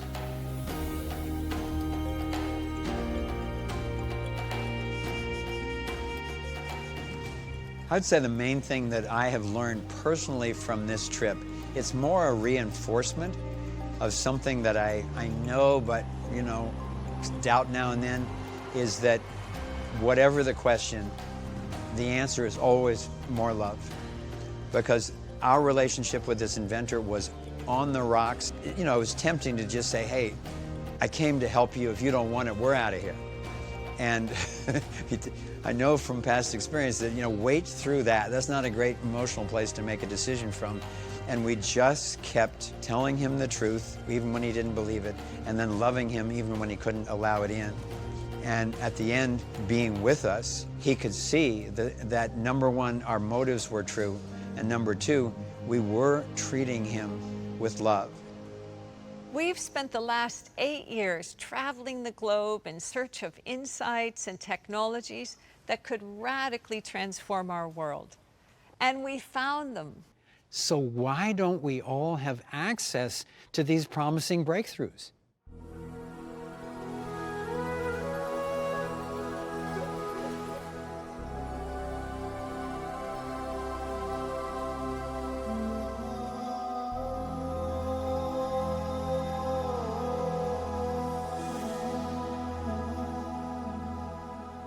We don't have access to these world-changing breakthroughs because we're not allowed to have them. Virtually every solution we found has been made illegal or suppressed, often violently. Maxwell's been imprisoned and tortured to try to get his secrets. And he and his first partner, before Genius, were both poisoned. Maxwell's still recovering from it, and his partner died. One of the painful realities I have seen in energy is this is a very dangerous game altogether. Yeah, especially free energy, because you know, as I said, if they can try to kill it using professional people, and that has happened to me. I went through a lot, poisons, like I'm saying right now. I'm fighting it. They come to you, then they said, no, you mustn't do this. When they see that, you know, you're not giving up, then they can just frame you. Then they can say, no, you've done ABC. My prayer is this thing must see the light of the day.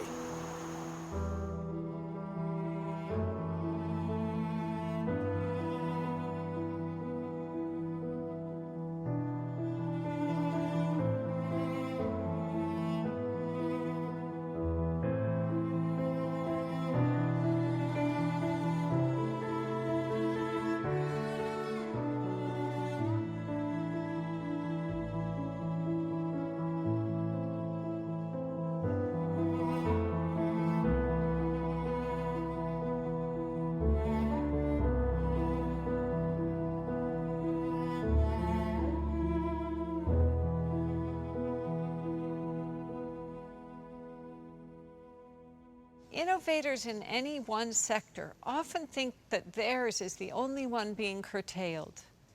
That's not our conclusion. Dr. Young, whose non-pharmaceutical healing treatments were simple and effective, has also been imprisoned. This is the spot where I was arrested. So I had 13 counts of fraud, 12 counts of practicing medicine without a license, and 1 count of conspiracy. I was found guilty on 2 charges of practicing medicine without a license. So out of those 320 clients, I was found guilty on practicing medicine. The one was changing an IV, and the other one was removing an IV bag. So that's what I'm guilty of. The sentence was the most extreme. It was 3.7 years. On our way to see Dr. Young, we randomly stopped at a coffee shop where we met a woman who had worked with him at his ranch. In my first week there, I delivered a plate of food to a resident in one of the trailers, and I remember seeing he had a tumor on the back of his head. After about a month or two, he had checked out. He was ready to go home, and there was nothing but a smooth piece of gauze there, like it had just melted away. I remember just looking through the news one morning and seeing an article about a doctor from Valley Center who had been arrested or who was on trial, and when I clicked on it, I couldn't believe who it was. It just seemed, it makes me feel a bit emotional actually. It seemed very wrong for somebody who just wanted to heal and help people to be put through that.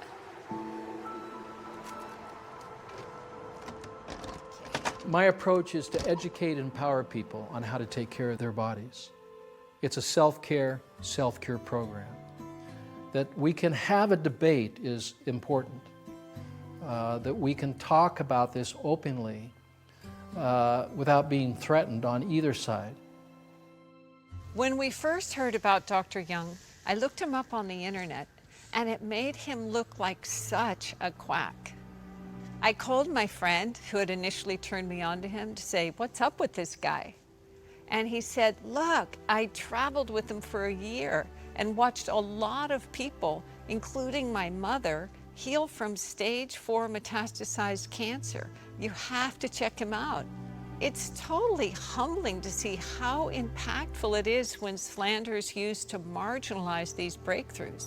Even I fell into it, and I've been slandered myself. So why and by whom are these innovations being suppressed? Is this just random bullying and corruption? According to our research, transformative breakthroughs in every sector are being systematically stifled in order to centralize authority. In our previous Thrive film, we detailed our conclusion that this suppression is the result of a well-organized agenda that is carried out through systems put in place at the highest levels of banking, government, medicine, food, energy, and information. Our investigations confirm that those seeking world domination, sometimes referred to as the globalist cabal, have the goal to suppress innovations in order to manipulate what we have, what we know, and what we do. Their agenda is not a thriving world for everyone, but global control by an elite few.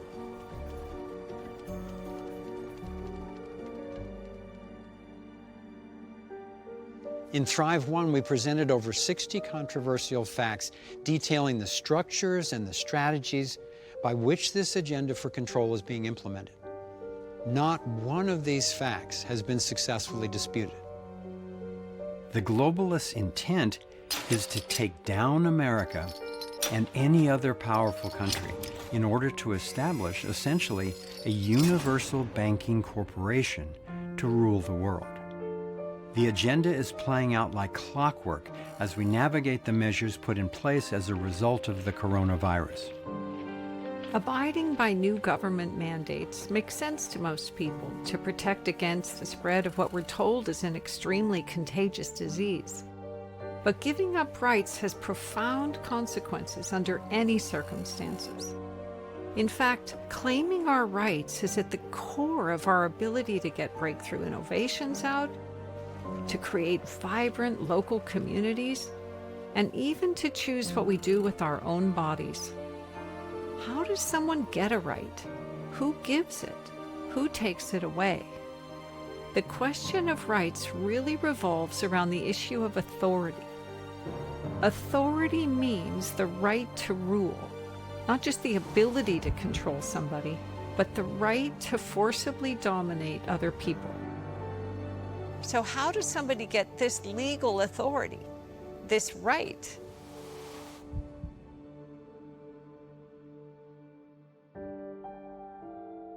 If I, as a single human being, can't legally stop you from taking a medicine that you believe will help you, then why and how does a government official claim the right to do it?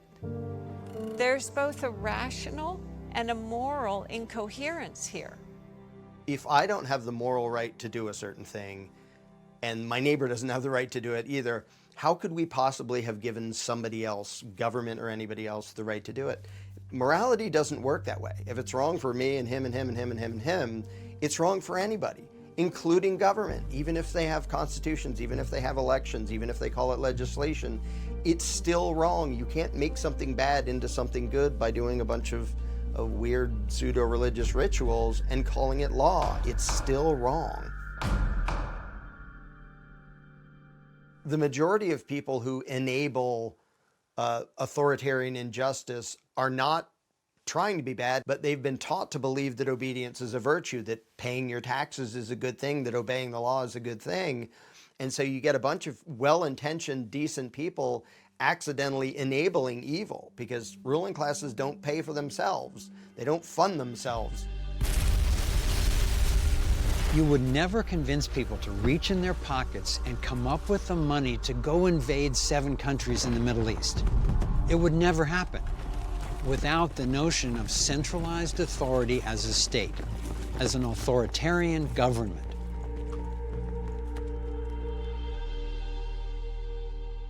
We've got clean ways to access energy, natural ways to prevent and heal illness, and tools to accelerate our expanding consciousness. And yet I believe unraveling this belief in authority holds the most important key to our survival.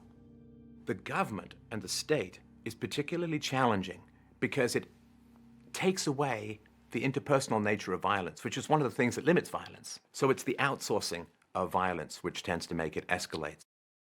Some people have the idea that if something is legal, it's moral. All of the persecution of the Jews in Nazi Germany were legal, but I think few people would say that it was moral. That's what government does. It tries to make immoral moral by giving it the blessing of legality.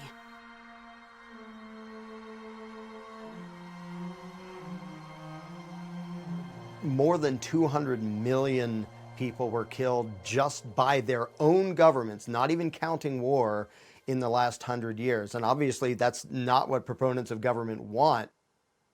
There are 2 giant cons, and if we understand these, we can understand the predicament we're in and the way to get free. The first one is the myth of authority. If you can convince people that someone should be ruling over them, then all you have to do is make sure you're the one. The second is money. Once you've secured the authority to rule over others, then you can take over the money system and manipulate it to maintain your control. With a monopoly on force, which governments have, and the ability to tax and to print money, a small group can potentially take over everything and everyone. Despite their rhetoric, governments always look to expand their power and increase their control until people revolt. And when a revolution brings a new regime into power, it's not long until that regime begins to expand that power until the cycle just repeats all over again. Replace, expand, revolt, repeat. Across the globe, people are frustrated and protesting. And they're frustrated with protesting. From Occupy, the Yellow Vests, and Hong Kong, to Venezuela, Brazil, China, Brexit, the United States, and countless others. What is the resolution that's missing? We propose that it's to reclaim individual sovereignty and create protective rules without any authoritarian rulers. We've come a long way from the pharaohs, kings, and dictators to the presidents, premiers, and prime ministers of today. But we're not there yet. Democracy even if it were honest, is still majority or mob rule. You still have up to 49% dissatisfied. The one thing we haven't tried is true equality of opportunity, based on non-aggression, with everyone accountable for their actions and no one authorized to rule over anyone else. The idea of our being accountable to moral rules instead of rulers has been brewing for a long time. Epicurus called it natural justice. John Locke in the 1680s called it natural law, being all equal and independent. Herbert Spencer in the 1850s called it equal freedom. And Gandhi called it Hind Swaraj, meaning self-governance. It's most commonly now referred to as the non-aggression principle, a simple rule where no one gets to initiate force against anyone else against their will, except in true self-defense. When we put this principle to the test of ethics and of a universal morality, it holds up. It's the one thing we've found that everyone agrees on, at least for themselves. In the same way the torus is the universal basis for sustainable energy systems, the non-aggression principle seems to me to be the most coherent and logical candidate for the basis of a universal morality.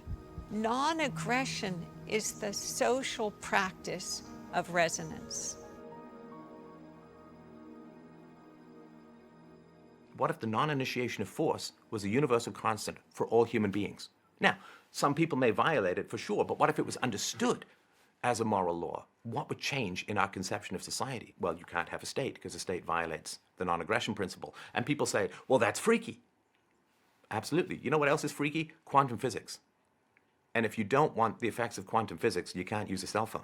You can't use a computer because they run on some principles derived from quantum physics. What matters is it moral? Is it true? Is it valid? And it is. The non-aggression principle should be universal. We tell our kids, don't hit other children and don't take their stuff. Then our governments do exactly that.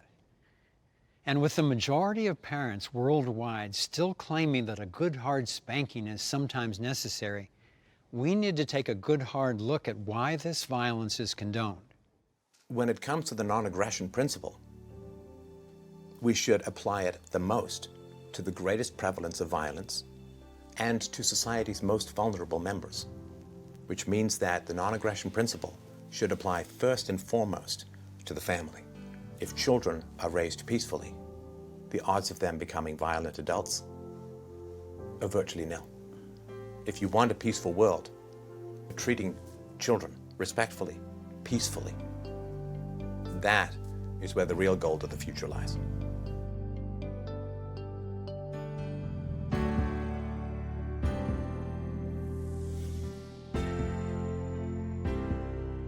The supposed legitimacy of some people having rights that we don't all have is so pervasive, so unquestioned, so woven into the fabric of our lives that to unpack it, let alone transform it, really requires shaking things up. It was my grandmother Amelia who taught me about critical thinking. She said, you have to be able to try on an idea like you try on an outfit in the store. You don't have to buy it. You can even take it home and then later return it. Well, she lived to be 103 and said there is no way she could have navigated all the changes that happened in her lifetime if she hadn't learned how to suspend disbelief and temporarily hold conflicting views long enough to determine the highest truth. So I've done that with the issue of unequal rights, the basis of authority. And the highest truth I've come up with is that equal individual accountability is the cornerstone of freedom and thriving. In fact, I believe integrity is to a person what resonance is to the field. The definition of integrity is the state of being whole and undivided. unified. Self-ownership is sort of a shorthand way to describe a very basic principle that almost everybody just understands instinctively. To say I own myself, it might sound a little bit schizophrenic, like I'm a table or something, but ownership means to have the exclusive right to decide what is done with something. And so when I say self-ownership, I just mean I get to decide what's done with this and what's done with my mind and my body and my time and my effort. And the same is true of every other individual. So most people instinctively grasp the concept of consent. And we all know that, but we're taught that there's an exception when it comes to the law and authority and government.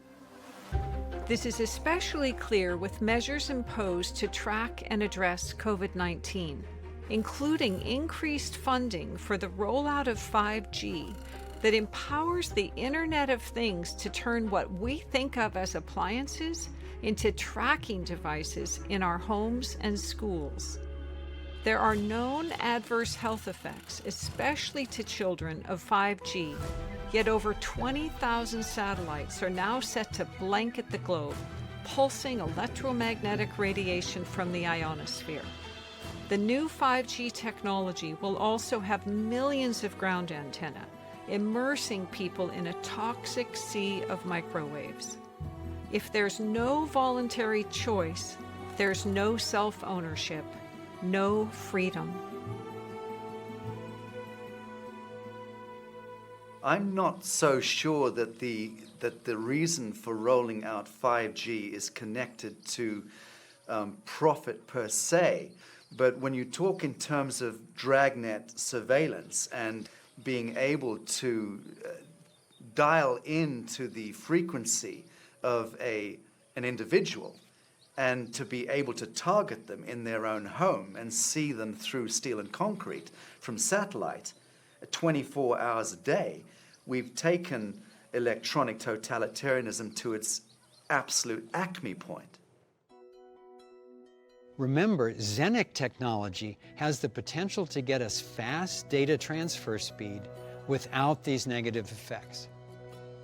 A sovereign individual believes we own our own thoughts, our bodies, and the fruits of our labor. Being sovereign doesn't deny our social nature or our essential need and desire to care for one another. On the contrary, sovereignty is the foundation for all people having equal rights and equal opportunity. The drive towards centralizing authority over our lives shows up in every sector. In Thrive 1, we created a checklist of what the globalists would need to control to achieve their goal of complete domination. Let's check in on the status of that. With energy, we showed that this elite cartel already controlled oil, gas, coal, and nuclear, and were suppressing new energy because it would undermine their consolidation of power. We came to see that in each sector, there's an escape route from the matrix, a release valve for humanity.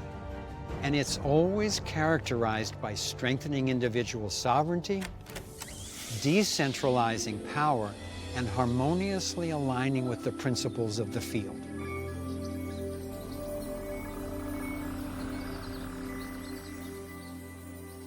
Here's our prior checklist for health. Except for natural and alternative treatments, the controlling elite have it all locked down.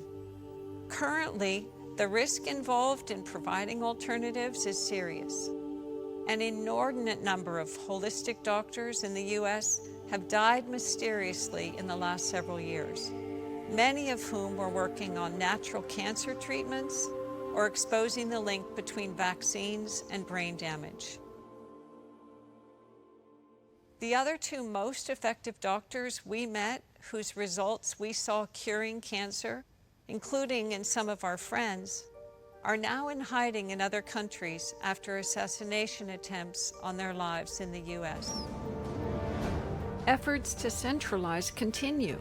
The World Health Organization, the CDC, the Gates Foundation, Gavi, Microsoft, Google, GlaxoSmithKline, they're all in cahoots with this toxic, totalitarian takeover. Amazon is becoming an online pharmaceutical dealer, which I suspect is part of what's behind their censoring information about natural remedies.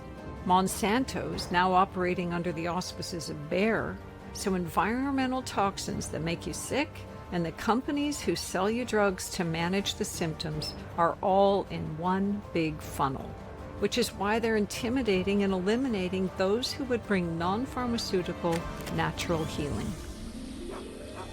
What's the relief valve? Freedom to explore ever new breakthroughs in biology, consciousness, and resonance for radiant health. When we were in China, we went to this city called Shenzhen, where the US and other countries are testing surveillance technologies under the Golden Shield program. These are the control tools that track people's every move to inform what is now known as the Chinese social credit system. Under this system, the government doles out or withholds normal rights, accessing your bank account, buying certain goods, or getting on a plane based on obedience to the state. This is technocracy run amok. This is scientific dictatorship. The gift of life is calling and guiding us toward harmonious fulfillment of our human potential for creativity, cooperation, and love, not to surrender our conscious evolution to sociopathic control freaks or artificial intelligence robots. We have to consciously change course to avoid this same rollout everywhere. Especially in the aftermath of COVID-19, which is being used to collapse economies, expand surveillance, impose universal vaccines, and justify global governance. When I was vetting the new health technologies, I noticed that many of the patients who were willing to explore the bold new approaches were the ones who had already exhausted traditional options, and they were in stage 4 metastasized cancer. I would say that right now, life on this planet is in stage 4 metastases. It's time to get bold. When we dare to go deep enough down the rabbit hole to truly understand what is going on in the darkness behind closed doors, it empowers us with the information we need to solve the huge problems we face. There is light at the end of the rabbit hole. Everywhere there's a problem, there are people working diligently and effectively to solve it. People around the world are waking up to this issue of informed consent. And more cities and counties are banning the dumping of brain-damaging fluoride into their water supplies. Perpetrators are getting exposed as they're going for official approval to do legally the atmospheric aerosol dumping that they've been doing covertly for more than 2 decades.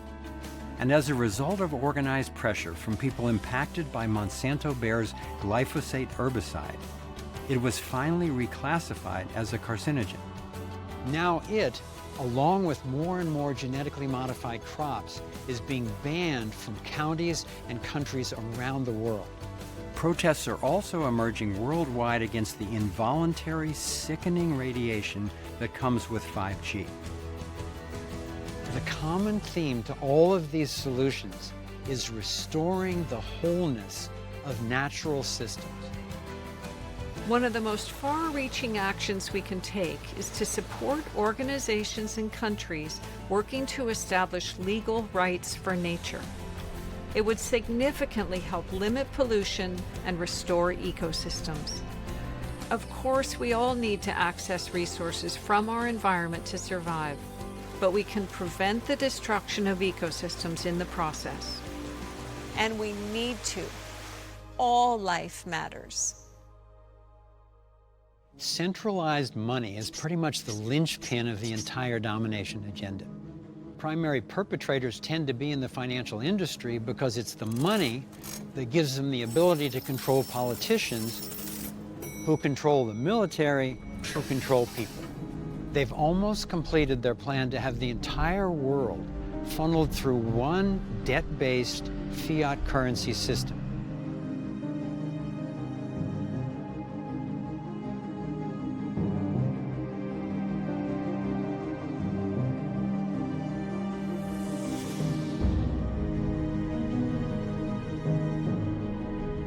The countries attacked in the Middle East under the guise of so-called regime change, since being invaded, all have Rothschild central banks. When General Wesley Clark returned to the Pentagon in 2002, after his retirement, he had a shocking experience.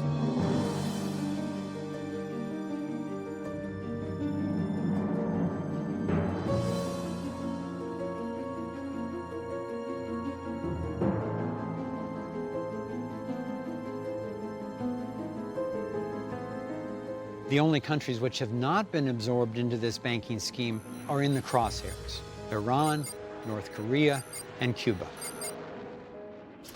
Having money backed by something real, known as asset-backed currency, prevents the global cabal from controlling people through money they can just make up out of nothing, the basis of what's known as fiat currency. Countries all over the world are increasing their use of gold-backed money to help prevent this takeover. While their goal may not be equal rights for all, they are at least after a multipolar world, unlike the globalists who want to rule it all.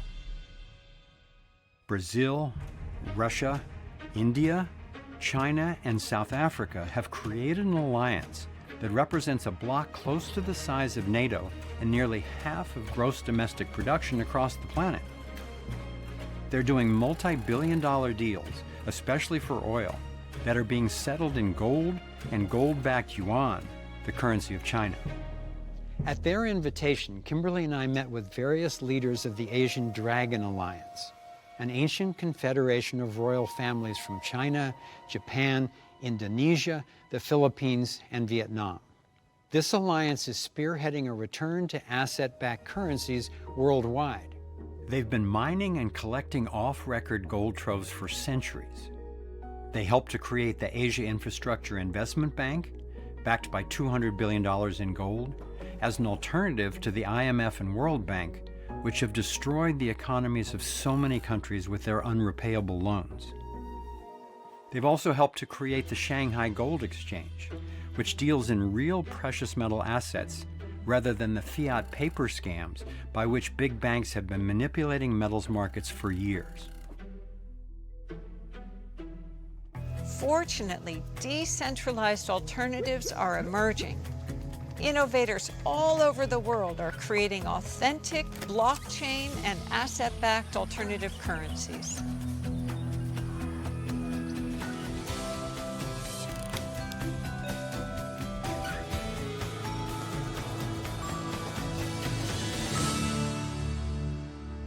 Constricting information through one centralized source is the antithesis of how the field works and how sustainable systems really work.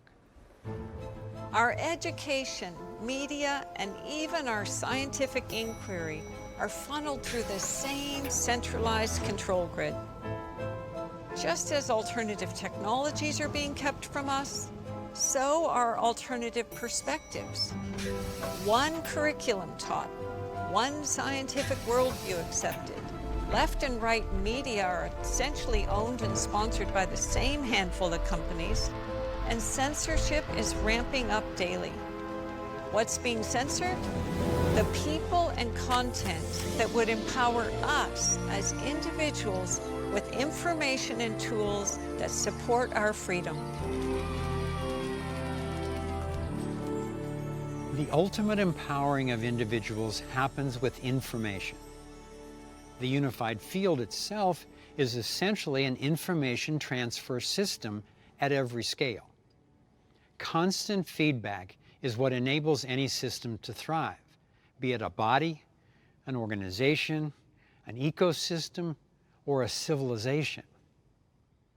The battles of everyday people have so far kept the internet open and free enough that countless truth media sources are becoming available that are beyond partisan politics in their authentic search for facts, evidence, and common sense.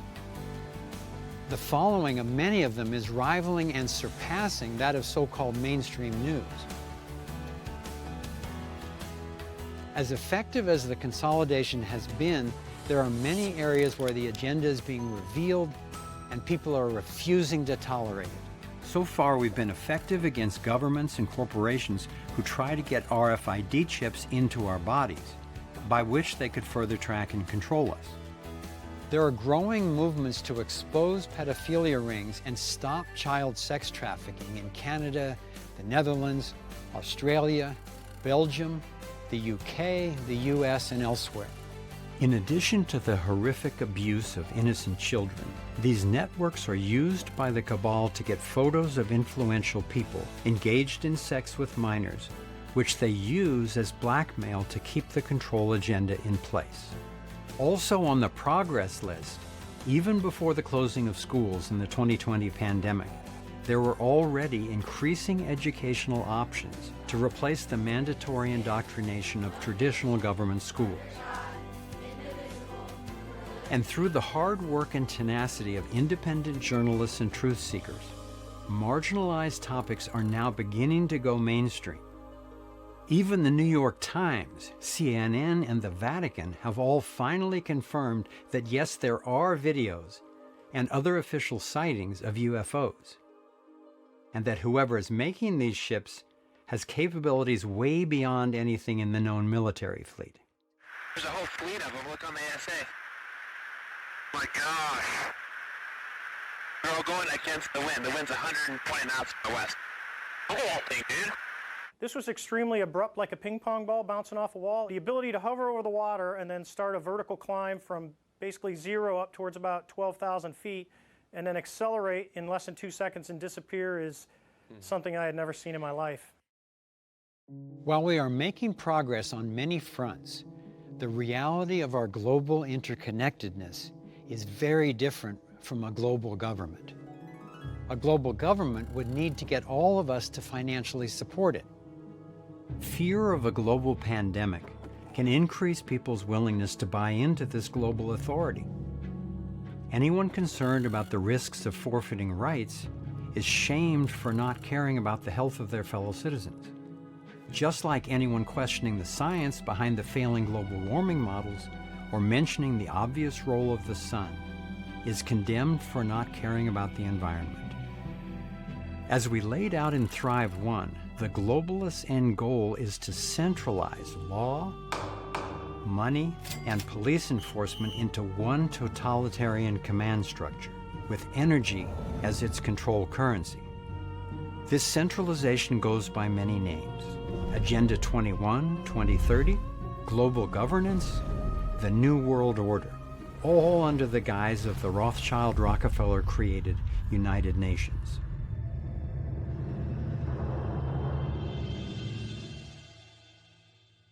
Free energy would do more to obsolete toxic fossil fuel emissions than anything on the table. There are ways to address our obvious need to control pollution without creating a tax base for global tyranny. Giving up our rights for the supposed good of the group appeals to our natural compassion and goodness, and leads to our own demise. The core struggle for a thriving civilization is not between nations, political parties, races, genders, or classes, but between those who want to be free and those who would continue to steal freedom from us. The justification for initiating violence comes in different forms, but the outcome is always the same. The Nazis endorsed it for racial preference.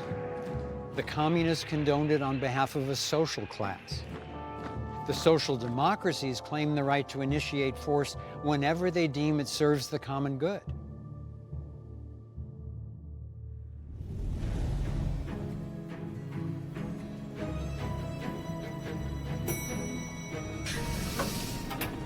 By giving up our authority and allowing ourselves to be controlled by unethical policies instead of rational moral principles, we find ourselves in a situation where energy's controlled, health options are inadequate, media's censored, money's centralized, education's limited, and now our ability to control our own businesses, our property, and ourselves is at stake.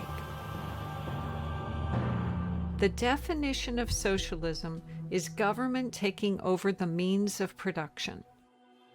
That means all products and services, transportation, education, manufacturing, food, agriculture, media, energy, money, healthcare, and more.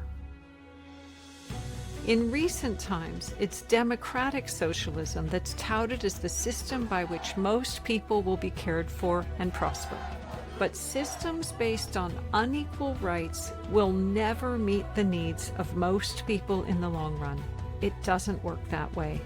Millions of people throughout the United States and all over the world rely on government for their basic needs. The point isn't to abandon these people.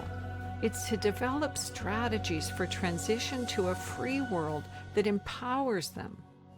Instead of additional taxes, which social democracy relies on, why don't we require that our tax money be redirected away from wars of aggression to provide goods and services to those who genuinely need them, along with training that could empower those who can to become independent?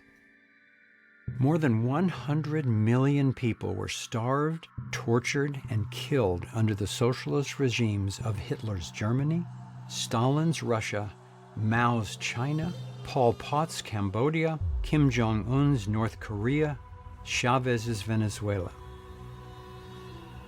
This isn't what social democrats want, but as Chairman Mao said, relinquishing our self-rule and freedom to innovate into the hands of government is the stepping stone to communism, where instead of just controlling everything, the government also owns it.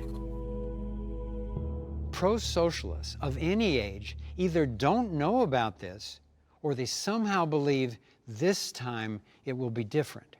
Promising to provide free health care and services for those in need with money from wealthy people is how all the socialist regimes started. History proves this. Clearly, there are a ton of people in need on our planet. Empowering them with long-term, self-sustaining solutions, that's our real challenge. It's not a problem of just lacking enlightened leadership. The fundamental violation at the basis of socialism is a fatal systemic, moral, and economic flaw. The solutions to virtually all our problems come through alignment with the flow of the energy in the field. Centralization of power and restriction of information are the exact opposites of what works. After 2 decades of research into these questions, I'm confident that all of the challenges we face are way better served by independent providers in a true free market than by a small group with a monopoly on force and money. This is the essence of voluntarism, a principle for organizing that finally transcends the political polarization, the struggle for power over others that threatens our very existence. As Martin Luther King Jr. said, the arc of the moral universe is long, but it bends toward justice. Imagine a future civilization with protective rules, yet without rulers. With no authoritarian rule of government, imagine what goes away. Imagine it.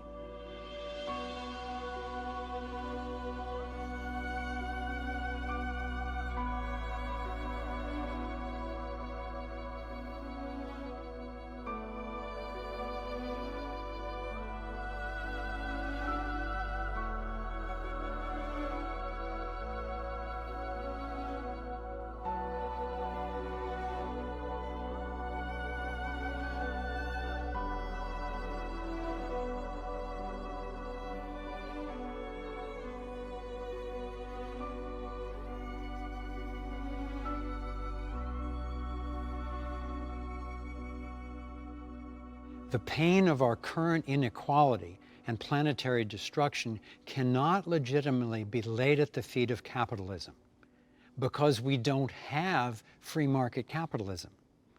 We have state intervention, centrally controlled, subsidy-ridden, bailout-backed, military-enforced, banker-skewed, legalized corruption, crony corporatism.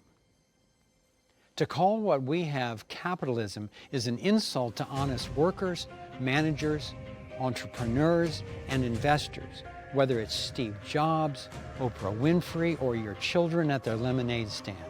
It is as arrogant, unjust, and dangerous to try to centrally manage an economy as it is to try to geoengineer the weather. A decentralized, unsubsidized economy is a natural phenomenon. People fulfill each other's needs through billions of daily voluntary exchanges. Just moving in this direction of mutual benefit and natural pricing has improved more people's standard of living than anything in history. So who do you think should rule? One person? A small group? A majority? Or should we each rule ourselves as long as we don't violate anyone else? Virtually everyone I've talked with says the latter. Understanding the myth of authority doesn't mean we can snap our fingers and just hope destructive corporations will stop plundering the planet on their own accord. Until we have true, enforceable personal accountability, some of these corporations need to be constrained, and at this stage, it's government regulations we necessarily rely on to constrain them, even though it's government protection that gives them the power to do the damage in the first place. Another strategic step we can take to help empower individuals is to overturn what's called corporate personhood. In 2010, the U.S. Supreme Court ruled in the Citizens United case that corporations can have the same rights as an individual human. They can donate any amount of money to political campaigns based on the premise that money equals free speech. As a result, politicians often spend up to 70% of their time going after corporate campaign dollars and then doing whatever it takes to be accountable to the donors. Not to us and not to our planet. Whoa! What if we don't tolerate this?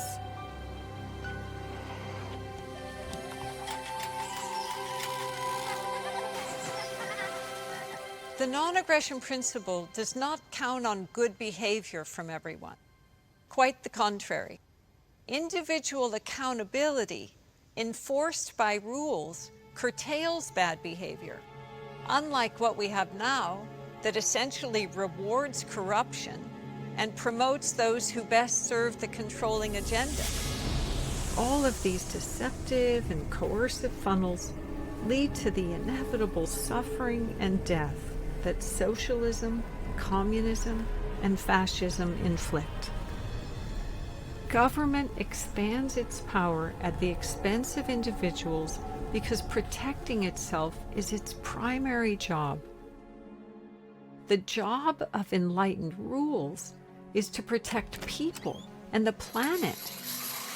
The transition toward a condition of true freedom, and ultimately a rules but no rulers, stateless society, is happening naturally and as fast as it is allowed.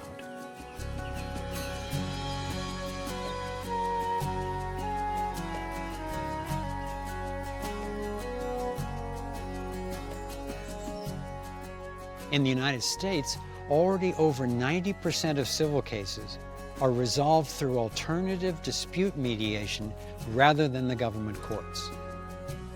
I was astounded and encouraged to learn that there are already more independent peacekeepers in malls, corporations, hotels, schools, and communities than there are government police. Not only do the rest of us vastly outnumber the perpetrators of the global domination agenda, by more than 1,000,000 to 1. But the unified field itself is on our side. Truth, reason, virtue, compassion.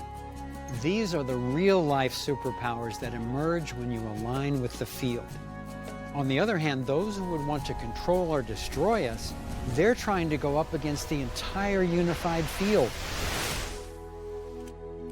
Principles, not politics, are the way out. The existence of a field, our relationship to the field, the ability to tap the potential of the field is what gives us the evolutionary edge that our ancestors never had.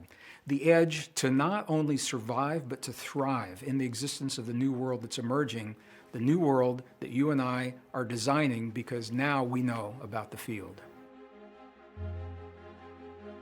There are big systemic changes needed, and it's easy to wonder how to begin. I think the place to begin anything is with ourselves. Like the vast consciousness we exist within, it starts with purpose. Our sector solutions wheel covers every area of human endeavor. So once you have found your purpose and the sector you are most drawn to, then look at issues in that area to identify which one best matches your skills and passion. Next, consider which level of engagement best suits you right now. Is it working to meet immediate needs, like helping someone who's hungry to get food? Improving systems, like helping to create easier access to a broad range of health treatments? Or is it shifting consciousness, helping to refine the worldview that is at the root of them all? Aligning with the unified field can lead to an experience of resonance that we call love. Not a romantic crush kind of love, but the big love, coming into harmony with the life force itself. Applying reason and practice to unleashing our spiritual essence is what I call the science of love. A finite set of skills to access this state of harmony. These skills are physical, emotional, mental, and interpersonal. And it's possible to get good enough at each of them to experience a deeply fulfilling and effective life.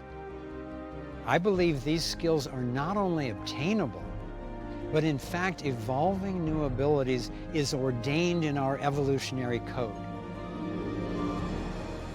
So what does it take? A clear destination. Freedom. A map of how to get there. The arc of process. A compass. The non-aggression principle.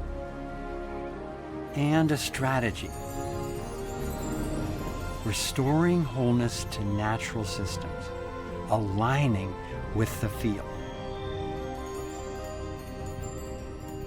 We were born to do this. We were born to thrive. The same way there's no magic pill that can cure us if we don't deal with our lifestyle, I don't believe there's any one person or group, let alone some Marvel superhero, who can solve all our problems. I just don't think we can outsource that capacity. So what it means is that we're all in charge of coming up with this stuff ourselves. And as daunting as it can feel, it's actually good news. Because if it weren't up to us, we'd be powerless. And we're not. We are as powerful as we allow ourselves to be. We're not alone in this. We are profoundly connected. Science and spirit both show that now. And as the poet Rumi reminds us, remember, you're not just a drop in the ocean. You're the ocean in a drop.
is repeating, the earth is speaking, saying time has come to wake up from this nightmare of lies.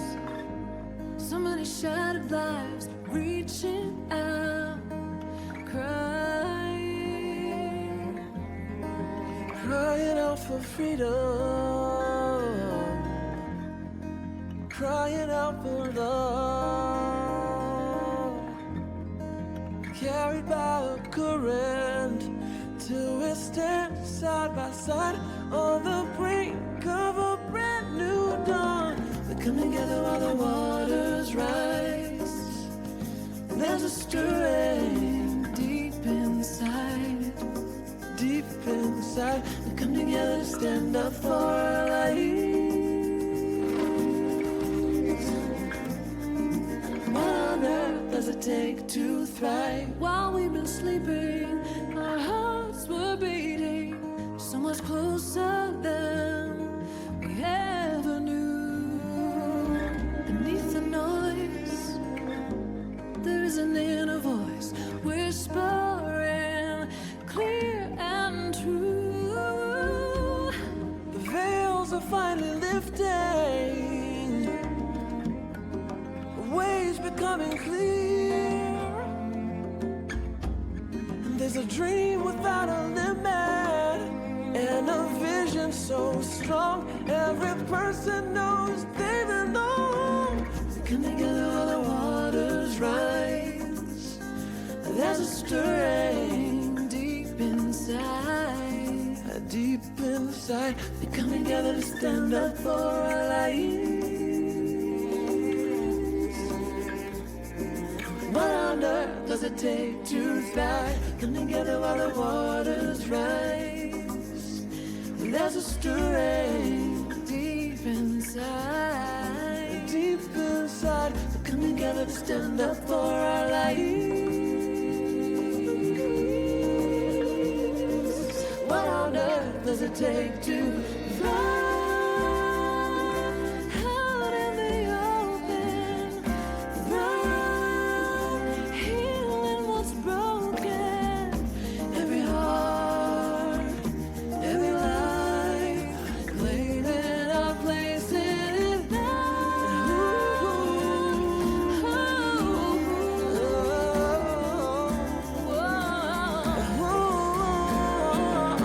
Come together while the waters rise. There's a stirring deep inside, deep inside. We come together to stand up for our lives. We all have what it takes to thrive. Come together while the waters rise. There's a stirring deep inside. Come together to stand up for our lives. We all have what it takes to thrive. We come together while the waters rise. There's a stirring deep inside. Come together to stand up for our lives. We all have what it takes to thrive. We all have what it takes to thrive. We all have what it takes to thrive.